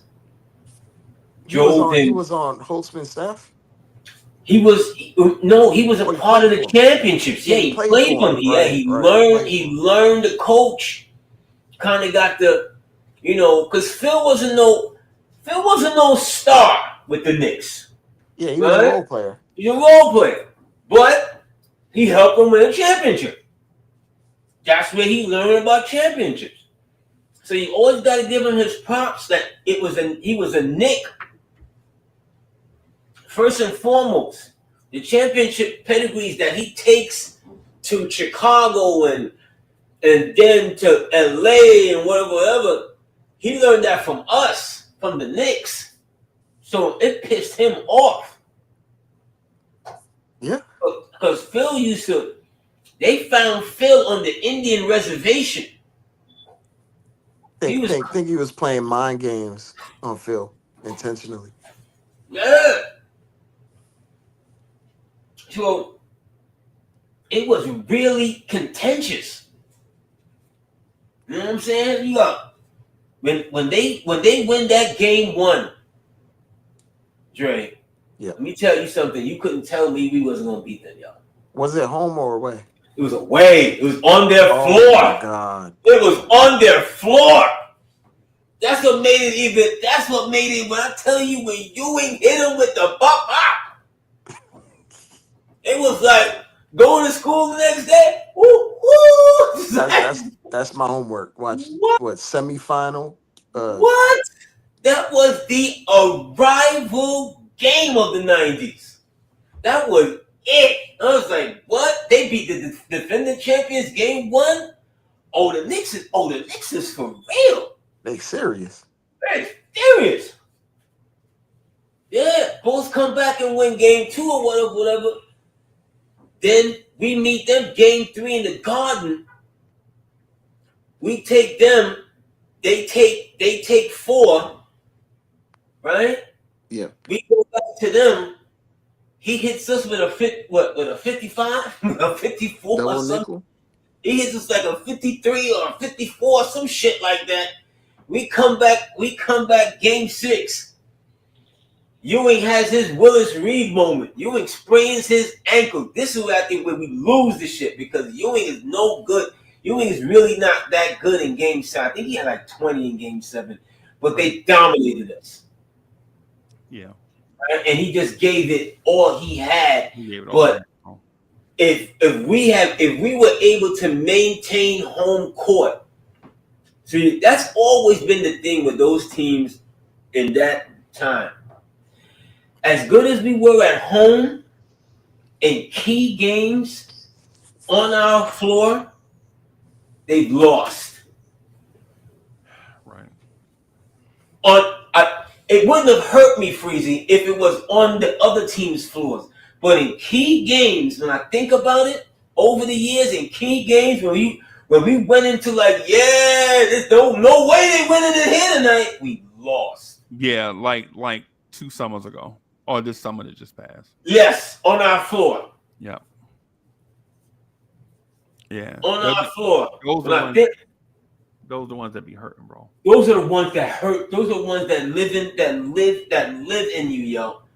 Like, did you really lose that on the home? Like, I've never killed him for this because I knew he was hurt. But the finger roll game is on our floor. Yeah. Yeah. And the reason why he didn't pass to Starks, right? In the corner. Starks was wide open for 3 in the corner. Well, he was wide open. Yeah. No, he was open. The lane parted like the Red Sea. Like the Red Sea. And yeah, Antonio Davis say that all the time. Like they thought he was gonna give the ball up. And so everybody was like glued to their man, and Pat just walks down the lane and just missed. Walks down the lane and missed it. Yeah. Straight up and down. That's on our floor. Yeah.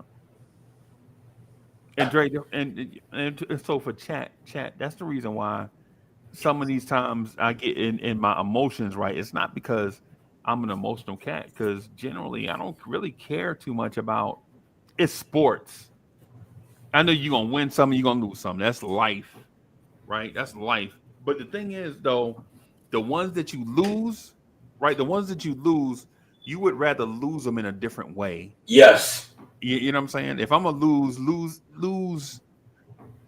in a storybook thing, don't lose like somebody else come down and hit the game winner against you when you lose, right? Like something like that. Don't lose with like you failed, right?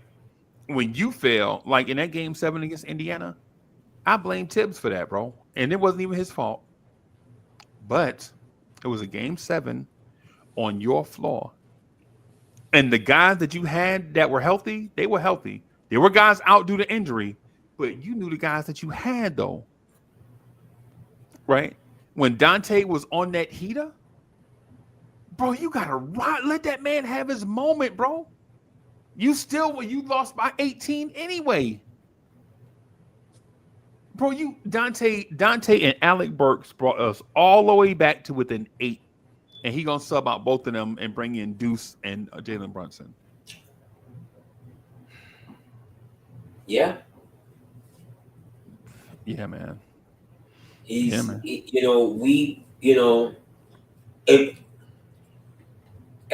I don't want to. I've already touched on this already with him, and the key moments in big games that he's lost here already. And I really don't want to keep those moments in my head that much. Because it ain't fair, but I mean, it ain't fair, but it's fair. Yeah. Your record is your record. Yeah.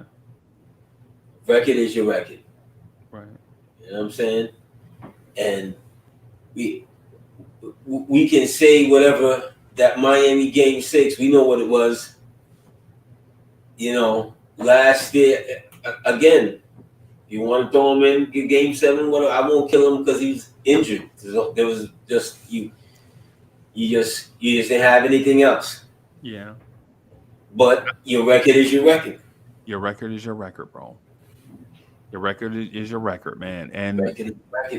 There are some guys that laid eggs, like Hartenstein not scoring a point in that game, bro. Still kind of make me a little angry. That's why when I used to battle you with that, Freezy. But you know what, Freezy? You're right. You are right. You're on the floor. I need consistency. I know you're tired. I know you're giving it all you got. But you know what? I need more than nothing out of you offensively. Right. That's ridiculous. That's yeah. And the thing is I just like the conversation to be consistent, because remember the year before that when RJ and Randall was on the floor and they laid an egg. Remember how we killed them? Yes, you're right. And then we killed them all year. Right. And then Hartenstein a year later does the same thing and nobody says nothing. You're right. That's my only deal with it. Either it is that, or, and I understand things are nuanced and have context and all of that stuff, but you know. No, I've come to round you. You're right. You're right. When in the big moment, he does a Randall or he did a RJ. Same thing. There's no difference. Right. Yeah. There's no difference. Because you lose, and you can point out, if you can point out who helps you win, you damn sure can point out who helped you to lose. Right. Yep, absolutely. AD, I'm gonna get out of here. Thank y'all. Absolutely. For coming through. Rocking with us. Jets fans, we're gonna do a Jets at Night podcast for the next 2 hours. Yeah, all right, peace, y'all. Peace.